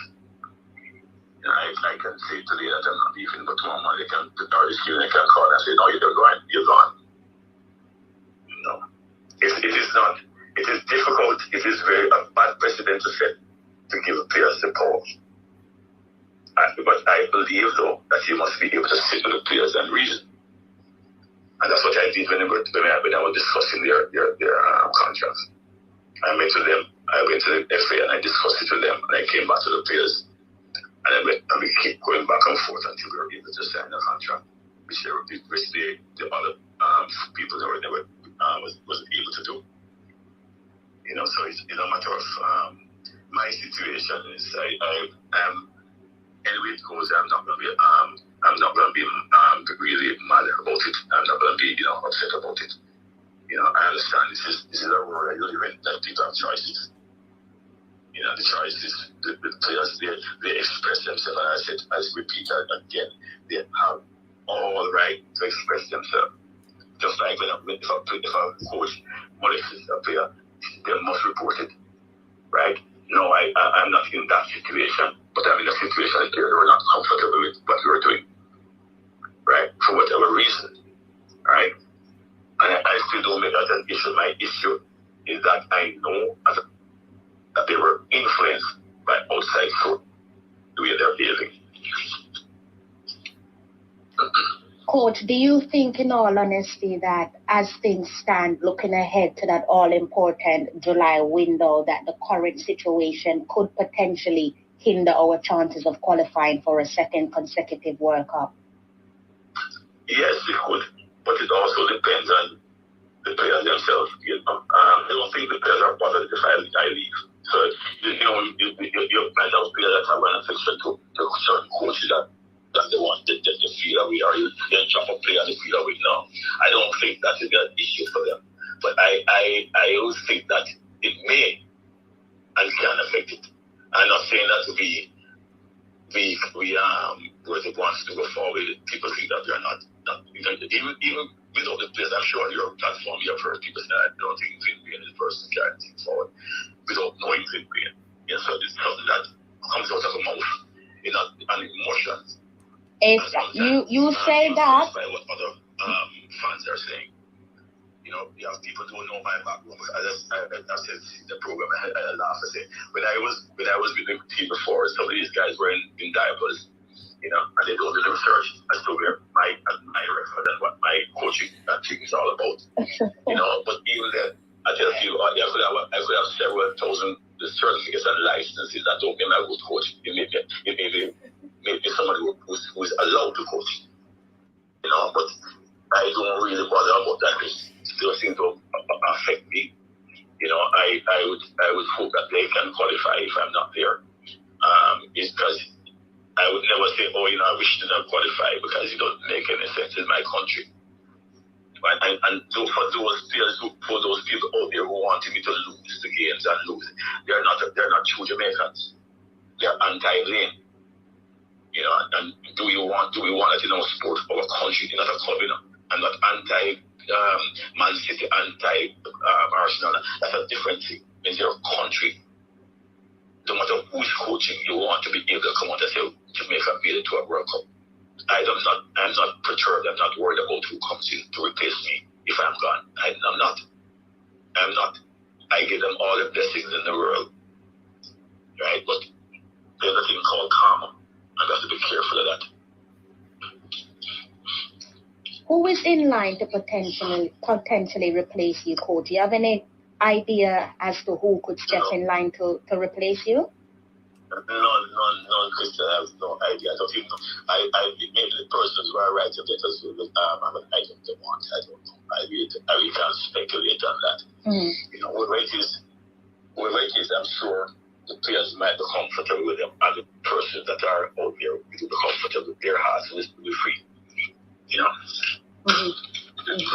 Was there any disciplinary action handed out to the player, that one particular player there that decided that they wanted to go out and party or whatever they wanted to do? No. Can you explain why there wasn't a disciplinary action handed out? Was that maybe you saying that you don't want to make matters worse because it sounds as if you're completely out of favor when it comes to the overall vote of wanting you to stay on as coach? No, that wasn't even. That this situation was never aired. You know, it might have been aired with other people outside of the group. Nothing was expressed. We were having discussions and bringing it and agreed to. I did not make a big deal of it because I think that the team itself, the camaraderie, sort of synergy with the team. I didn't want that. I had planned, to be honest with you, I had planned on addressing it going forward. Right? But what it is that if Jamaica didn't qualify, it wouldn't do good for us either. And I think that with ladies internalize things more than men. Right? If you can jeopardize certain things when you discipline a player. The girls are more like the boys don't care. They say, okay, I can get this game. The girls don't think that way. So in my experience, I saw it best fit to just let it slide and address it down the road. Why do you think, Coach? Why do you think that the new players there didn't sign the letter? Because surely, if you're new to an environment, you're more likely to be swayed and persuaded to think as a collective. So, why do you think the new players didn't sign the letter? Maybe they didn't get the letter, because this letter has to be sent to each of them, so maybe they didn't not get the letter to sign in time. I didn't have a chance to talk to them about that. But I would believe that if they probably got the letter, they would have probably switched the team. Because that's what I tell about ladies. Ladies are together. Boys are individuals in a team. Women are different. Women are different, So once you have a conversation, you say, okay, yeah, I don't agree with it, I'll sign it, but I don't agree with this. And that's the type of information I was getting. So the ones who did not sign, I didn't ask them why, because I figured maybe they didn't get the letter to sign. And the ones, but then you have ones in there that I brought in just so I sign. So, and my information was that I don't agree with everything. I agree with a couple of the bullet points. And I discussed it with them. I said, what did you understand? What did you didn't like? They would tell me, and I have a discussion and explain out to them why probably it didn't happen. I'm very open. To that. So I really don't know, Crystal. Maybe they didn't get a letter, or maybe they chose not to send it. It's quite interesting. That is definitely quite interesting. It sounds as if some of the players there that signed the letter, perhaps, I can't speak for them, but perhaps it seems that they've looked at things in hindsight and maybe realized the magnitude of their actions of, putting pen to paper. Yes, I think that's what it is. Because, especially when I spoke to her for 1 hour and a half. And it was a situation, you could feel the pain in her voice. Because she said, Coach, I don't want you to leave. You're a good coach, I don't want you. And I just said, okay, but just sign it. As a matter of fact, when I talked, I said, you have to be very honest. This will never be held against you. Because I want honesty. You're your own. You make your own decisions. I don't approach you like that. I'm not a coach that will coach against a player. Once they're in the team, I will only discipline the player depending on how the situation goes. Right? Another part of it that we're talking that we have no post talk. Let me tell you something about me, Crystal. I don't hold meetings with the team immediately after a game. I don't. From my experience, when players are very angry with something that happened in the game, worse if you're lost the game, they're going to blame each other. They're going to blame this one, they're going to blame that one. It can become very, very, very confrontational in meetings. So I don't. I've been coaching from myself I coach Premier League men's team and coach girls Premier League team. I've never held a meeting right after a game. And apparently they're already used to that. So that's one of the issues they came up with, that no post. That's not it. I don't hold a meeting right after. I don't like it. I don't think it can be very dangerous. Because the players going at each other. So that's one of these things, But I don't think they were searching. I think some of them were searching for some things to say, and some of those information out there was coming from some time out. Interesting. And just going back there to the JFF finally there, have you put a deadline on a response from them? Because No. I think that maybe in the coming week. That we'll have a discussion with them. Not had a discussion with them per se to say this is. I don't think. I'm not going to ask you a question, but if I don't think my employer, I must go to my employer and say this is it. As far as I know, please know. As far as I know, I'm still the coach. Okay. Yes. Because they haven't come to me and said, we're gonna release it. So as far as Vin Blaine is concerned, I'm still the coach. Right? As far as Vin Blaine goes, it's up to me to say if I'm going to stay or not. And that's not a decision that's made by the FA. They only can ask me to stay if I say I'm leaving. But any decisions made that's going forward that has to do with my tenure with the team has to come from me. Understood. So to summarize that all, I was actually thinking that maybe you would give me 5 minutes of your time, but Definitely was a bargaining for 1 hour of your time. I'm not here, Crystal. Can you hear me? Yes, I hear you now. Yes, I was saying that I was under the impression that I would only get maybe 5 minutes of your time, but we've been speaking for almost 1 hour, so that definitely caught me by surprise. So to summarize it, Krista, let me tell you something. Vin Blaine, this is me. I've been in this business a long time. Mm-hmm. I don't hide from controversy. I don't run away from questions. But the only way people do that is when they're guilty of something. I'm not guilty of anything. I just want to clear up whatever is said there, whatever happened. That's my job. I didn't feel the time either. So to summarize it all there, it's not, for clarity, it is not a footballing matter. It sounds more like a personal, sinister matter for those who are anti Vin Blaine. It's not both, but I think the external force outside is like a 60-40 for me. 60 outside force, 40 internal. Mm-hmm. And the 60, I think in the end, turns around to 60-40. There's an external force. So the external forces to me has sort of achieved what they're set out to do.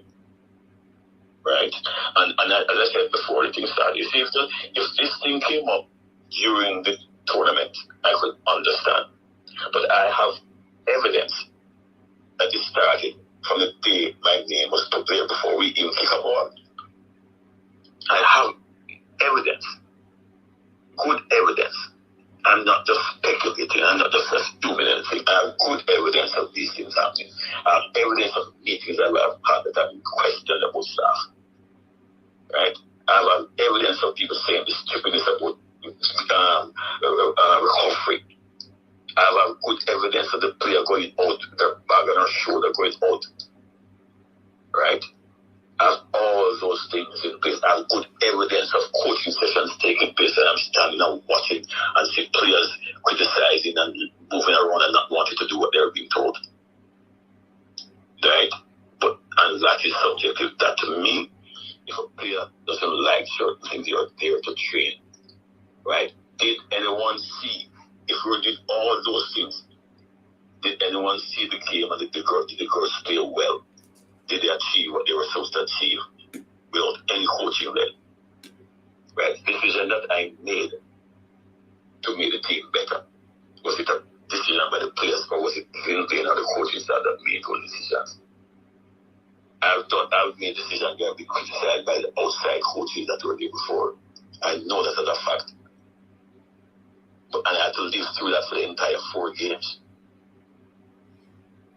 I've had meetings with people that went straight back to the outside forces to report on what the meeting was about. So it was very toxic.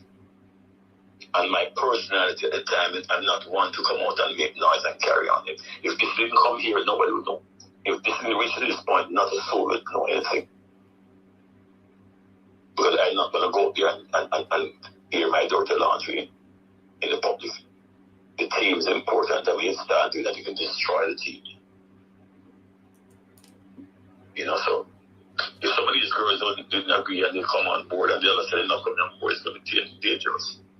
I'd rather, to close out for you, I'd rather step away so the team will progress. If they don't progress further, that's the other coaches who come in fault, not mine. Or the players not performing well, I don't know. But that's life. As I said, I appreciate you coming and asking questions. I forced me to answer the questions and I gave my thoughts on them. Thank you. I appreciate that. No, I think questions needed to be asked because I think sections of the 12 man were left in the dark and quite a few people were fearing the worst, thinking, is it not a footballing related matter? So I think that was the one that sent the fan base there, the Reggae Girls fan base, just up and down and confused about what's going on because we're so used to, particularly the 12th man who followed the girl from the girls there from the trenches, from the last World Cup campaign. We're so used to things being kept internally. So to see something that's in the open, it did send off a lot of alarm bells because it's dare I say, unlike them. Well, I say someone, to be fair to whoever sent an email to the president, a meeting that was here, it wasn't put out there. A meeting was here, but then there are someone else who have ulterior motive that sent it to the press. I didn't send it to the press. The 10 seconds sent it to the press.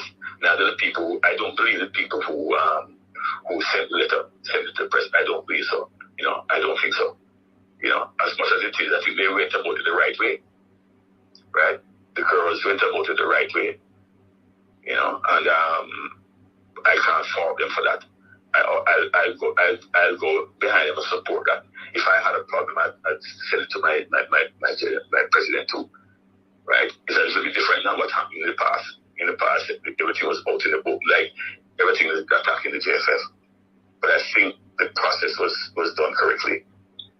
But there's someone who get a wind of it, reached out to the press. And that whenever you reach to one person, the press it goes to everybody. You understand me? So I cannot blame the people, even though I believe they're being influenced. I can't come out and say that's what happened. Right? I can't say that no matter what, even if I'm against you or for you, I'm not going to say something that is not true. And I don't know how factual it is. I don't. And the letter was sent to them.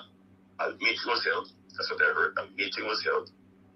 And then the letter was sent. And then that's how I got the letter. I never heard anyone going to the press and say, this is what happened. I've not heard any player come out and say anything yet. I've not heard anything, but somebody called the press. And the person called me the very first night. He was the first person they called, asking him to put it on air. And he refused to do it until he spoke to me, and he did. And he gave me some of the facts, just like you call him now and give him the facts. So I can't come out and say that the girls did anything wrong. They made a point, they had a concern, and they made it. I'm not vexed with them. I'm not mad with them. I'm more mad with the people external who are pressuring them to do these things. Right? Whether they're right or wrong, whether the girls are the complaint or not. So it is one of those situations. I can't control it. And the persons who put it out there have maybe achieved what they wanted. But I am not one to deny or not answer questions. I'm always open, because I'm not hiding anything. Formula, talk to me. How you feeling after that? Still got some more minutes there to digest, guys. So we're closing off on that interview there with Vin Blaine. If you're just tuning in, myself and Formula Sports are dissecting Vin Blaine's exclusive interview held today. Today should be Saturday for you guys. It's Sunday now for me, as I am in the UK. It's actually 4:28 a.m. in London, and the banner pretty much reads for itself. Vin Blaine, that is the current interim head coach of the Reggae Girls senior women's team. And it clearly reads for itself, doesn't it? That banner, it says Vin Blaine addressed concerns within the Reggae Girls camp. I'm just listening. I'm just listening. I just hope that he spoke about one particular player, who he was on the phone with for an hour and a half, and how remorseful that particular player was about the whole situation. I sincerely hope that most of the girls feel that way, right? I sincerely hope that most of the girls would be, leaning towards the side of having a getting together. Get together is the wrong. The word just slipped me a while ago, but just finding a solution, basically, to the current predicament. The JFF has a big decision to make, very big decision to make. Do you fire this coach and bring in a new coach who is going to? I mean, Vin Blaine himself, I think he himself would admit that, as the 4 games went along, you could see the improvement more and more in terms of, a coach, most coaches that just, especially a national team, when they just get a national team, they need a couple of games to really, have the team kind of doing and looking how you want them to look on the pitch. So we don't really have that luxury right now, even if, the JFF gets a friendly or two before the next round. But I don't know. I just hope that the best way forward, the best solution going forward for the program, is happens, takes place. I am hoping that the best avenue will be pursued. That's just all I can say right now, man. That like I hope that the girls are in line for a resolution and are more leaning towards a resolution rather than getting rid of this particular coach and bringing in a new one. I hope more girls feel like the young lady that he said was quite remorseful on the phone. I get where you're coming from. I think the reason why you've said what you've said is just going back to that. Well, looking ahead at the all important July window there, where we Sorry, continue. Crystal. Sorry to cut you. No problem. The commenters in the comment section are complaining about the spamming. What you could do, just you see the three buttons, I did. I just blocked block them. the It's a new user. person. Sorry, Oh guys. I hell. am. I am making Oh note of what you're saying. I know there's just random spammers showing up tonight. I don't yeah. know why that is, but I do block them. But there is just a new one popping up You ever so delete the often. message or you block the user. I block the user. Oh, all right. Sorry to Yeah, cut I you. didn't want to click it because I didn't want it to show up on screen, so I just blocked them. So sorry about that, guys. It doesn't usually happen. Don't know why it's happening tonight, so I do apologize. So yeah, I get why you've said what you've said in regards to finding a solution. And you was talking about potentially sticking with Vin Blaine because we're looking ahead at a what's being framed as the group of death there, where our World Cup, the quest to qualify for the second World Cup continues in July. Like you said, it took Vin Blaine a string of games for the girls to find their rhythm. We have to remind ourselves as well that every coach have their own style of play. Every coach has their own style of play. Every coach has their preferential players as well. So perhaps the players that we all adore, we might come July, we might find them on the bench, or better, worst case scenario, they might not get a call up. So those are a few things to consider as well when you're saying that you want a change of guard. Someone said, could it potentially be Hubert Busby Jr.? I doubt it, given that he is still under investigation. I can't see the federation going back and recalling Hubert Busby Jr. for that reason, given that he is still under investigation. And I don't need to touch on the investigation there because you guys should already be aware of what he is accused of. And I think I did. No, I think I did. I definitely touched on it in the early minutes of the live stream. So, yes, I get where you're coming from, formula. And I don't know about you guys, but for me, this is I think this was the toughest interview I've ever done. Definitely the toughest interview. Just hearing certain things that was completely new to myself. Again, a bit like you guys there in the comment section. Obviously, I have a lot of time. Patience and love for this team because they make us proud, they make us happy. So yes, it was a difficult interview to listen to because a lot of what was said, the majority of what I was hearing is news to me. So I don't know how you guys are feeling there in the comment section. But with regards to Busby, because I see a few people saying, do they want Busby? To clarify, there was no point in the interview they were there, and there was no indication to state that the girls want Hubert Busby back. So if you're under the impression that the girls want Hubert Busby Jr. back from this interview, please remove that from your thought process because that is inaccurate. So go ahead and kindly just don't even think about that because that's not what we're dealing with yet. Now that's a completely different situation in itself. So hopefully we're all up to speed, and we're about to close out on that interview there, guys. Before I forget my manners, huge thank you to my co-host Mr. Formula Sports for sitting in on my live stream tonight and chopping things up with myself. And you guys there in the comment section, the ultimate 12 man, I hope you're having a fabulous Saturday. I hope I haven't put a downer on your weekend. If I have, I do apologize. Yes, I hope you guys enjoyed the rest of the interview, and thank you for sitting with myself and Formula. Thank you there, Coach. Before I allow you to go, how do we build from here? It's hard. It's hard. I think that I don't believe that I have the respect based on what I'm seeing from the girls.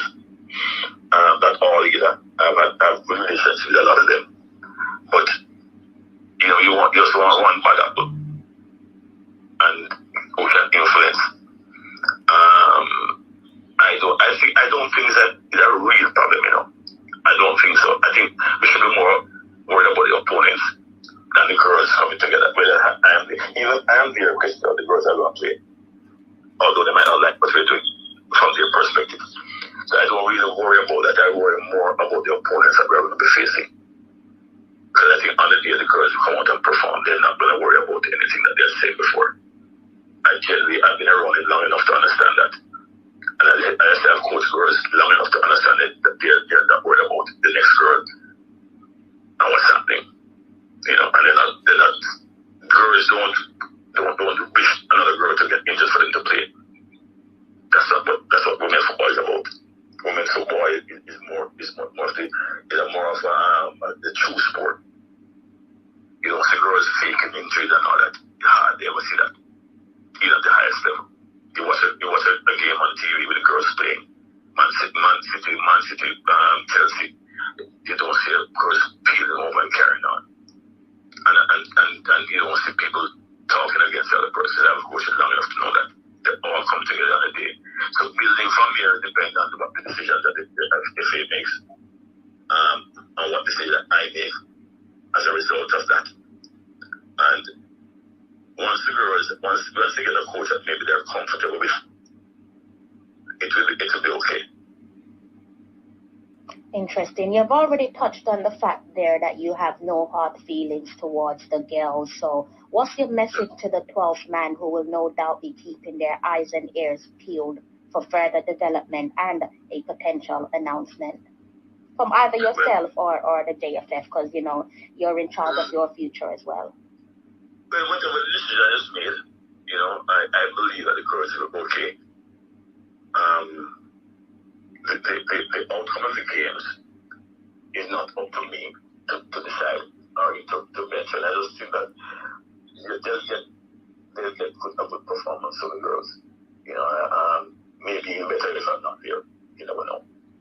Because they're a bit more comfortable. I'm only hoping that their decision is the correct one for them, right? And not just because they wanted to say what they've been saying. So I don't think that in the 12 man should worry about the opponents and not about the girls. The girls will be okay. It's just a matter of how we play on the day against the opponents. We have a tough group. And I said before, I think that we can overcome Mexico and Haiti. I really believe that. But everything is done on the day, as you know. You have been watching games, and you have been commentating on them, and you know the players just as good as I do. Right? I think they're professional players. They were just caught up in a situation that is unfortunate. But as ladies, when they go out and train and play the game, it will not be a factor. And I wish them all the best if I'm not there. It sounds like, because I don't know what goes on internally, I try not to dig too deep with regards to the women's team, as much as I love the team, the players as individuals and as a collective. And you're right there, they are professionals, extreme professionals. And I've said it before that, unlike so many other teams there, be it the men's team, they are their sister's keeper. That's one of the things that I do love about them, that they are their sister's keeper. So I don't think there's anything there that can be denied in regards to their internal union there between the girls. No, it's I've coached women's support for most of my life. And that's one of the reasons why I love to coach women's support. They don't want to come and show you what they know. You know what I mean? They want to come and play. The guys want to show you what they know, so they don't follow instructions or better players. I do believe that they have if you come into the room, you won't see all them sitting together all the time. They have their cliques like every day. They have their little groups that they sit in and feel more comfortable. But at times you see the groups break up. You know, and with the boys, they sit together all the time. Same group of players. Right? They sit together all the time. The girls, oftentimes, maybe come to sit with each other because that's the only seats that are available at the time.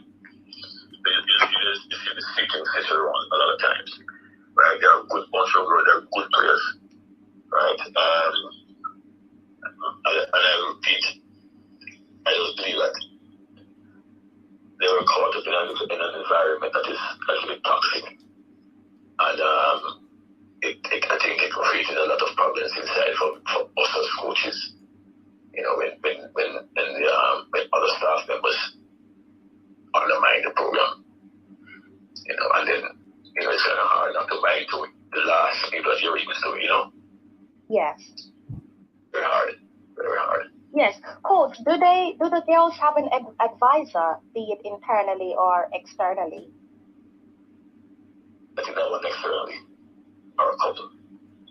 Okay. Then yeah, I think moving ahead, looking ahead, I should say, I think it's probably the best to avoid getting involved with any sinister politics. They're better off communicating with perhaps an independent advisor to avoid anyone trying to self-sabotage the program for their own benefit, not for the benefit of the players, but for their own benefit.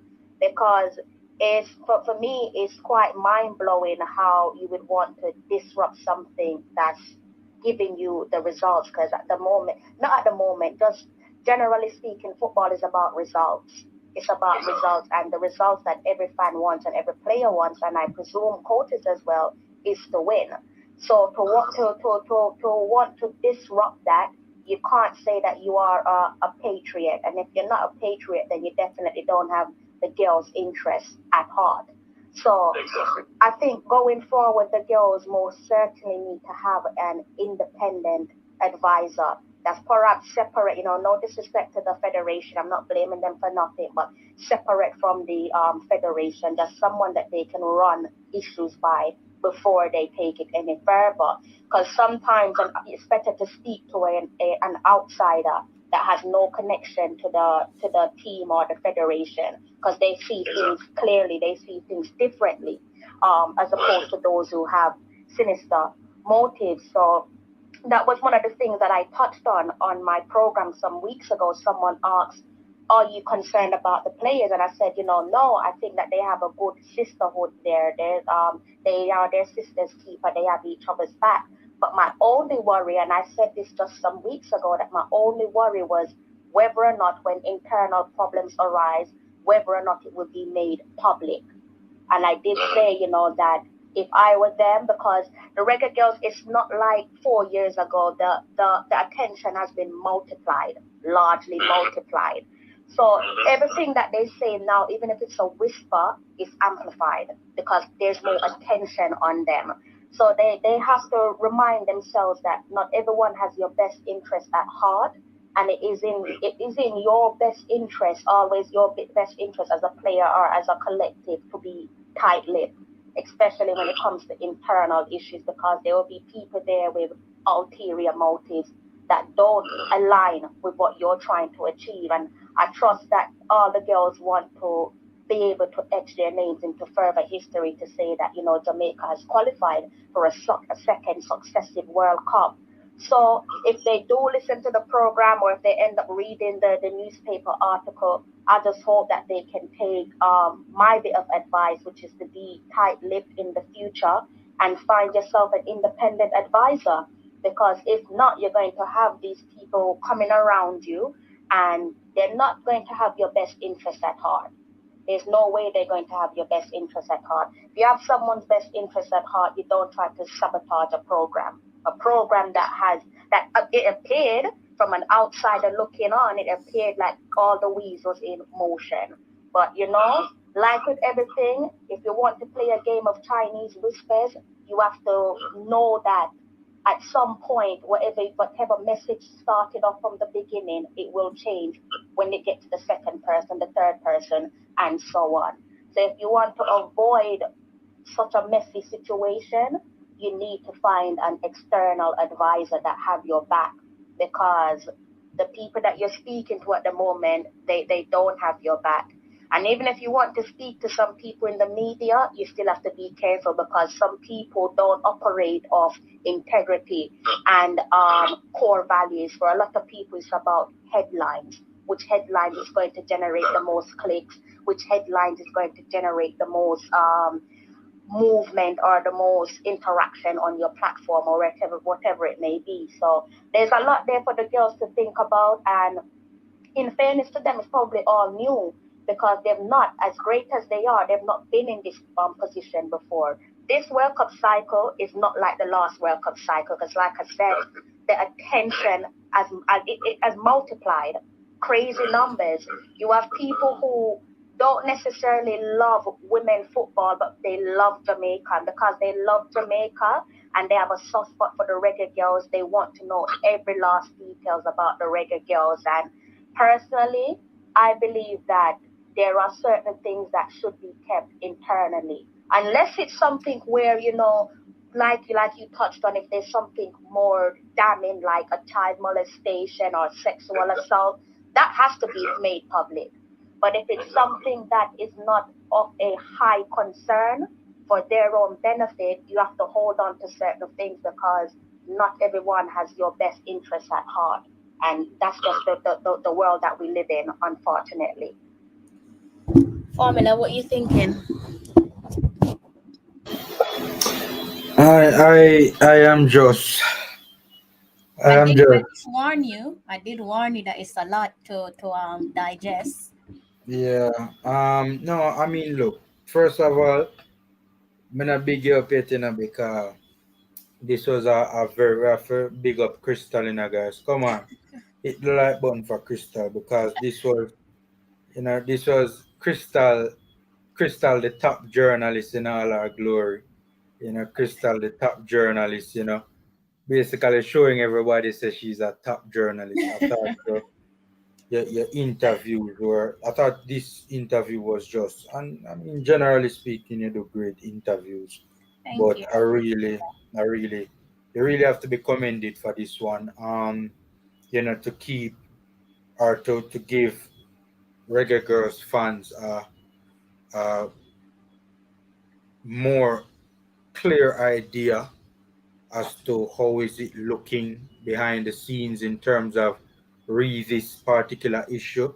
I think you did a very good job where that is concerned in Thank you. asking the right questions to Mr. Blaine. And we have to big up Mr. Blaine, I mean, and his honesty. Um One could argue that his back is against the wall and he's just coming out swinging, because things are looking very serious right now, and also from the way how things look from the outside looking in, I think even he himself looks as if he is under the impression that the clock is ticking. So it's kind of understandable, but still it's the transparency is still appreciated from Reggae Girls fans.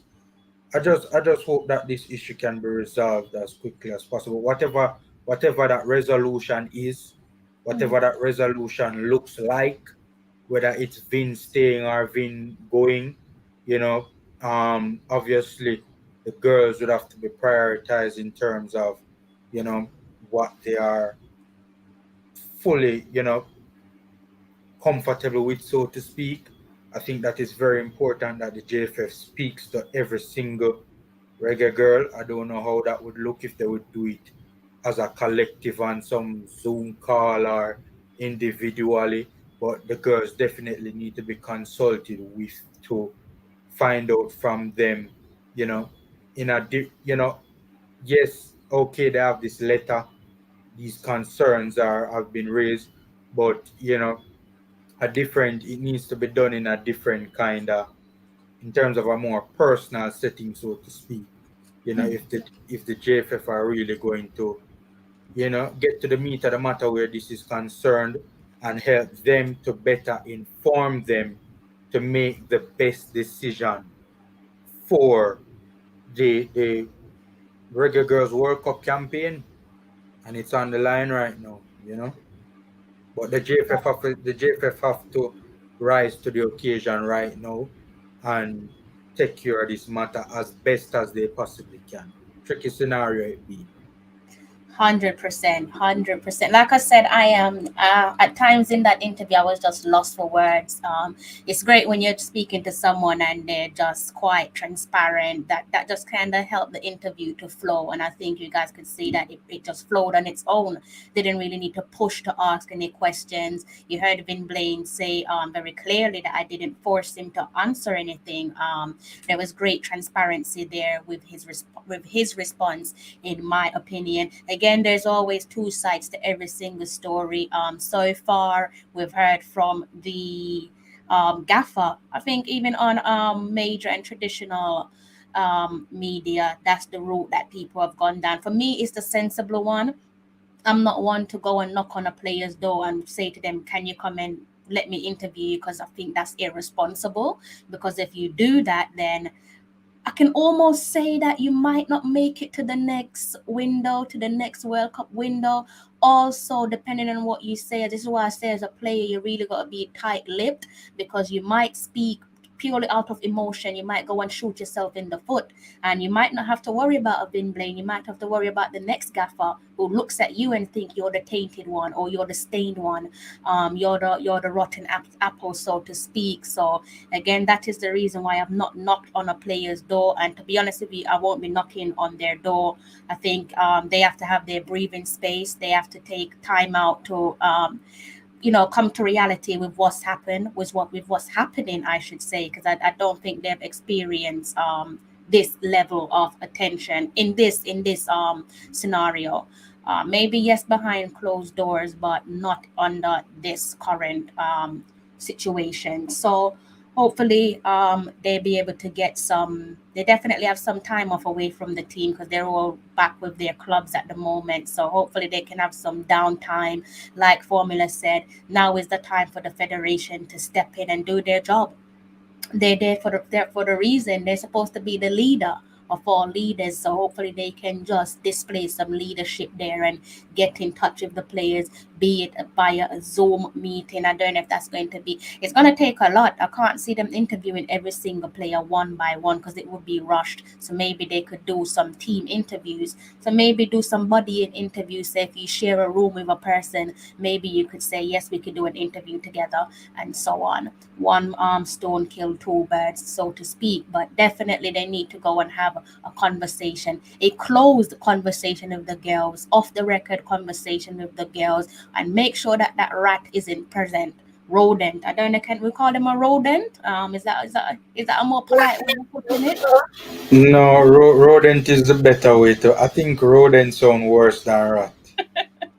Rodent Compare. sound, rodent sound worse. I'd prefer to be called a rat than a rodent. Yeah, rodent does sound a lot worse, but for me, you a rodent suits you in this scenario. JFF makes sure that that rodent isn't present when you're speaking to the girls, and yeah, again, off the record conversation with the girls, and nothing get leaks to the media. You should be able to sort out your matters internally, unless it is of public interest. If it's not public interest, really and truly, I can't speak for the 12th man, but we don't need to know every single thing. This is what creates a divide.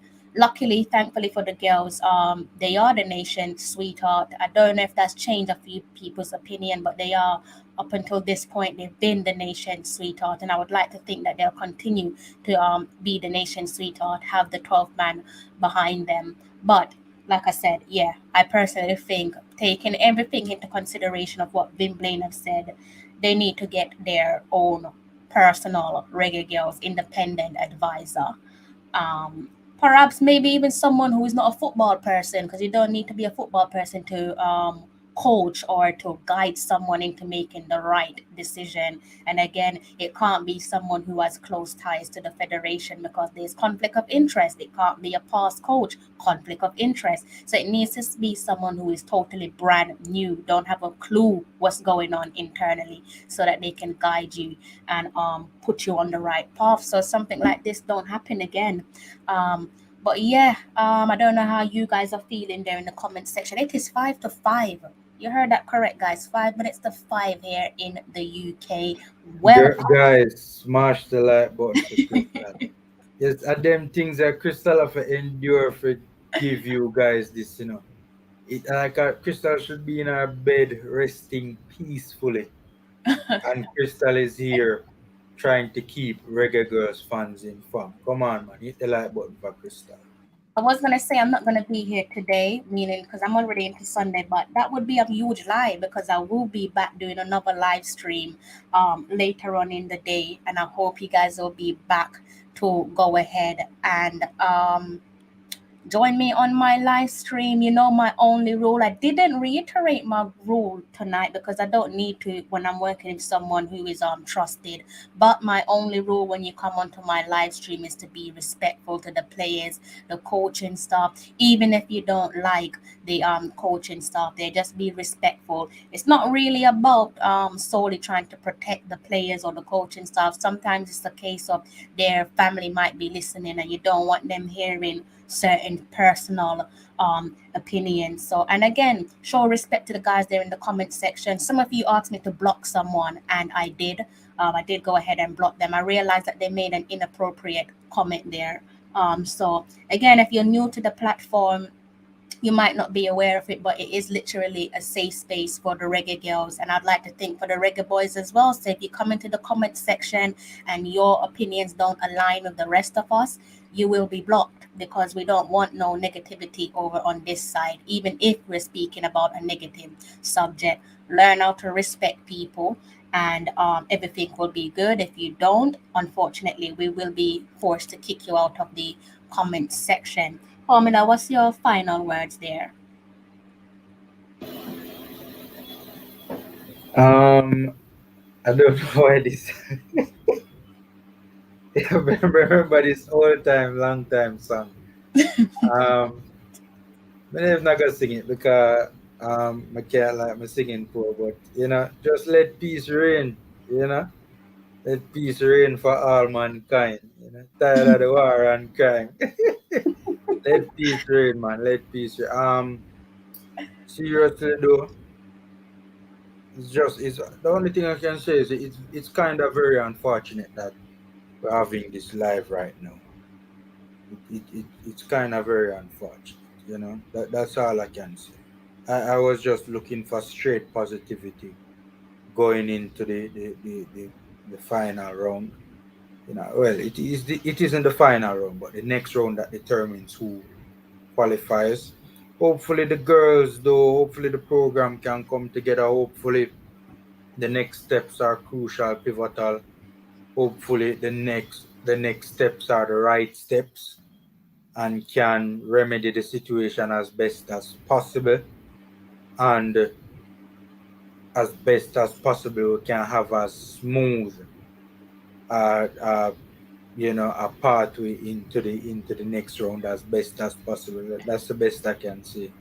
Best I Yeah, can say. yeah, and definitely so much. And Formula as well, before I forget my manners, thank you so much for blessing me with your time. Takes a lot. You literally, I think you've been streaming for like 6 hours straight because you did about 4+ hours on yours and then you jumped over to mine. So you are just like one of the coolest people I've ever worked with. And it's no wonder my subscribers are always asking me to do more content with yourself, because I think that we work well together, feeding off each other's energy, and I think it's safe to say that we don't always agree, but even when we disagree, it's still done respectfully. Well, we have opinions that usually 9 times out of 10 align with each other, so I think that's the reason why we work so well together. Um, Great minds think alike. amen, amen, definitely. Definitely. Someone was asking about the U17 Steam. So I'm going to go ahead and turn on my shared screen there for you guys. But before I do that, let me go ahead and remove my banner. And for those of you who aren't familiar with Formula Sports, you can see it on the screen there, the Formula Sports, spelled as it is on the screen. Go ahead and head over to his channel and hit the subscribe button, and also hit the like button on his latest video, which was done some hours ago. So you can go ahead and hit give that a watch as well. If I go ahead and turn on the shared screen for you all, we can actually look at how things stand where the little baby girls are concerned, the little baby reggae girls, as I like to call them. There we go. Before I get into that as well, big up Atkinson. Big up Atkinson, star girl. She did a interview. Post match interview after the I believe, who was it, after the Canada game. And that for me is one of my favorite interviews of any athlete. It was so authentic and People are bashar though, you know. People are bashar. yeah, they need to get a grip of themselves because she's a child at the end of the day. It doesn't get more pleasing than hearing an accent that you can relate to.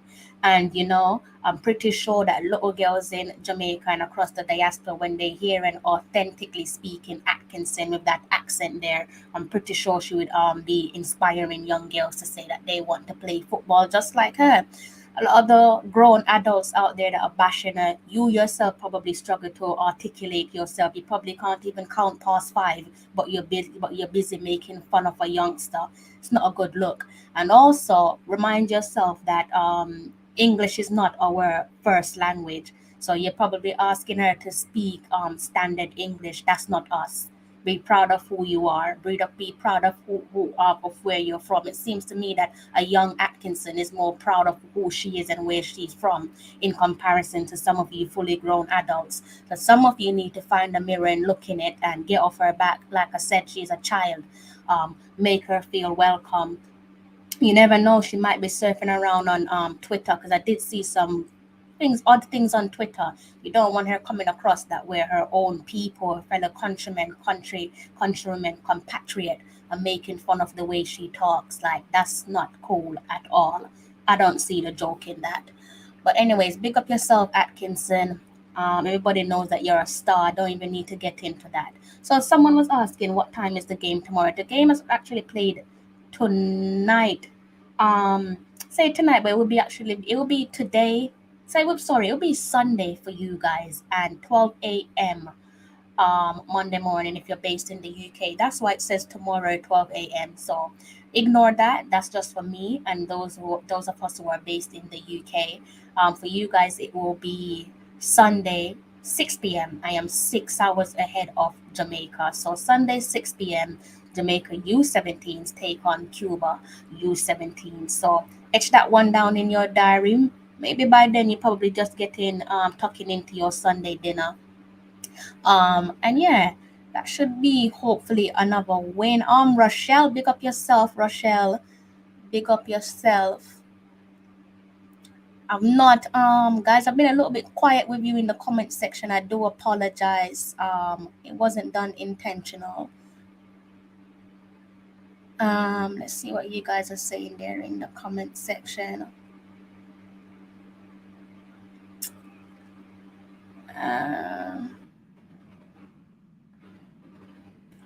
Midnight for you in England. Which England are you in? Because for me, it is 3 past 5 a.m. in the morning. What is that, New England? Or not really sure which England you're referring to there, Shockwave. Embrace the culture, definitely. She didn't do anything. She just did an authentic interview in her native mother tongue, so patois, and people for some reason are making fun of her. I don't really see where the joke is, to be honest with you. I thought it was beautiful, and I said that at the end of the game. Beautiful.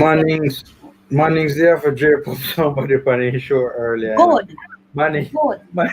somebody's about Manning show say something along the lines that the girl just fully done or something like that. I don't like that. She's not And dance. Manning's remember, you know, Manning's a pastor, you know. Manning's say, yo, some of you guys in the comment section I'd love to meet you. Someone saying that, someone type in the comment section, Pastor Mannings, what you mean by you'd love to meet them? What are you going to do when you meet them? So we are dead with laugh, man. And I Manning, will say to you know when Mannings start have a laugh that. yeah, I like Mannings when said, Mannings get bringle, you know, he's hilarious. Yeah, yeah man, Pastor Six. Pastor Six, when Pastor Six get bring the people, it's nothing pretty. Definitely nothing pretty. But yeah, guys, she didn't do anything wrong. She did nothing wrong whatsoever. People are childish. At the end of the day, you're making fun of someone you don't know her. She's netted in three of the games there, three separate games in the U17s championship there for Jamaica. You don't know. I don't know her personally. Imagine if she has a disability. So essentially, you're making fun of someone who has a disability. I'm saying imagine. I'm sure she doesn't. Actually, I don't know if she does, so I'm not going to say I'm sure she doesn't. But to be talking about fully done for a child, I know people my age who can't, like I said, you can't even count past five because you didn't pay attention in school. You can't even articulate yourself, but you're going to be making fun of a child. Shameful stuff. Shameful, shameful stuff. Yo, Manning said, some of you in the comment section, I'd love to meet you guys. Give a deadly love star. I Yeah. love to meet you in real life. Yeah, Trust she me. that's one of my favorite post match interviews, Formula, if not my favorite, because the way she was responding, I just said, I I love think this. I think part of it too is that the accent of the particular individual seemed to have been an Clash. Hispanic, Yeah. and she couldn't. She was kind of struggling to She understand. said, say it again. Yeah, she was kind of struggling to understand. I don't want her to You change. know. I know if she goes overseas, when you're overseas, you pick up accents unintentionally. So I know eventually her natural deep rooted Jamaican accent is going to change eventually. When she goes overseas for studying and for a professional playing career, but I would love for her to stay as she is because it's just beautiful, and I love it. Yeah, someone was saying that she was fine, articulated herself well. Yeah, I thought so too. I thought she articulated herself well. I didn't see nothing wrong with her interview. And even if there was something wrong, she's probably at that age. You don't expect them to be media trained. So it just goes to show that you're a little bit not right up top to be thinking that these or U17s will be media trained. Something seriously wrong with you. Um, you guys there in the comment section. I've got another 2 minutes, so we're gonna round this one off to 2 hours and 35 minutes before we close off on the live stream.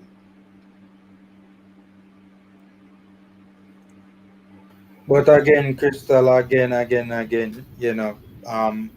me as a Reggae Girls fan, Mm-hmm. I really appreciate hearing Coach Vin Blaine's side of the story. He has been dropping little things here or there, but to see him go really in depth into, his side of the story, is I mean, it's good to hear in the context, not really good to hear, but within the context of what is taking place, Mm-hmm. because there was just much speculation that was taking place, you know. Um, some people saying is the way I'm deal with them, some people even saying that it was based on comments, you know, it was rumors that based on comments that he would have made previously about Yeah, they've a not lot got of a lot of question. speculations, right? Yeah, Yeah, yeah. So speculations. it's good Yes. to hear him kind of, well, it's one side of the story, so it's not the whole thing, but at least we have more of an idea of what is taking place. Yeah, it is good to like have some at least have a rough idea because before, like I said, we were all left in the dark, wondering what's actually going on here, and you might reach out to people and maybe they don't get you any give any response. Like I said, I think it's irresponsible at this point to interview a player because emotions are probably high and they're likely to say something that could shoot themselves in the foot. The coach, however, more experience, so should know what he can and can't say, and should be able to back his chat as well. If he is summoned to the principal office, be it the JFF office, if there is a call for him to have a sit down with the JFF. Malik as well, big up yourself there, Mr. Mills, Mr. Bailey, Charles Wilkinson as well, Travis, so many of you. R Cube, is that how I pronounce your name? And Hot Chili. I don't think I've mentioned Hot Chili tonight. Guys, I forgot my manners tonight. I'm so sorry. If you saw me looking down there doing the interview, I was making notes. Of what was said by Vin Blaine there in the interview. We've got about 1 minute remaining. So if you have any final question there for my lovely co-host, my co-pilot tonight, do go ahead and fire away. And if you're just tuning in, well, you've missed the whole thing. Better late than never, but you might have to go ahead and rewatch this one.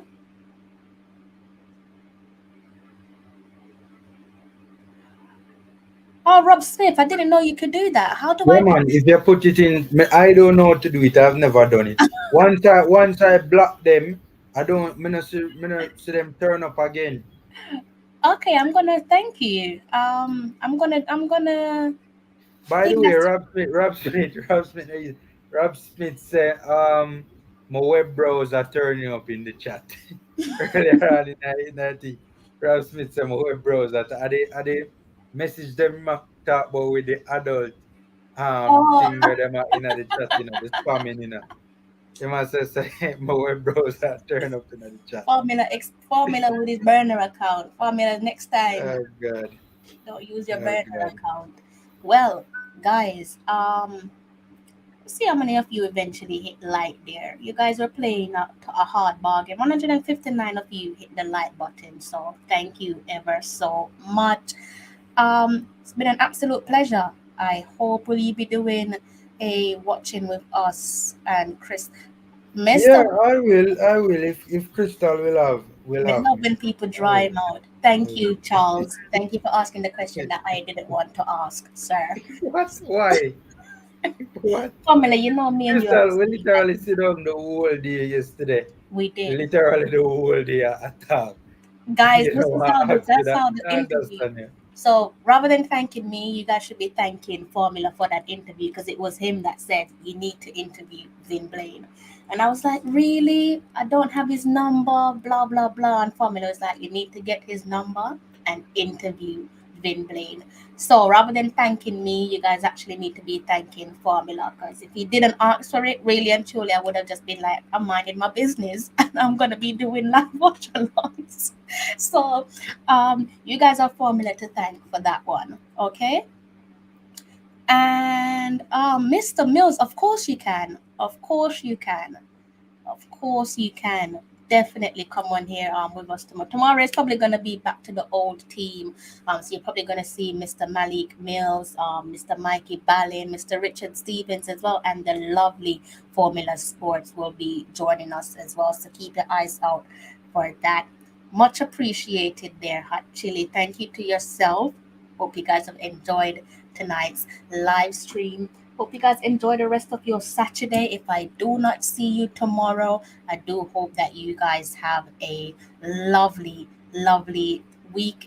Sunday. I'm gonna say weekend. Hope you guys have a pleasant Sunday, a happy Sunday. Is it bank holiday for you on Monday, Formula? If it's what holiday? Bank holiday. What is bank holiday? You don't have bank holiday in Jamaica? A holiday for banks? Banks have holidays every day in Jamaica. Banks make a killing of a poor people in Jamaica every day. It's a holiday.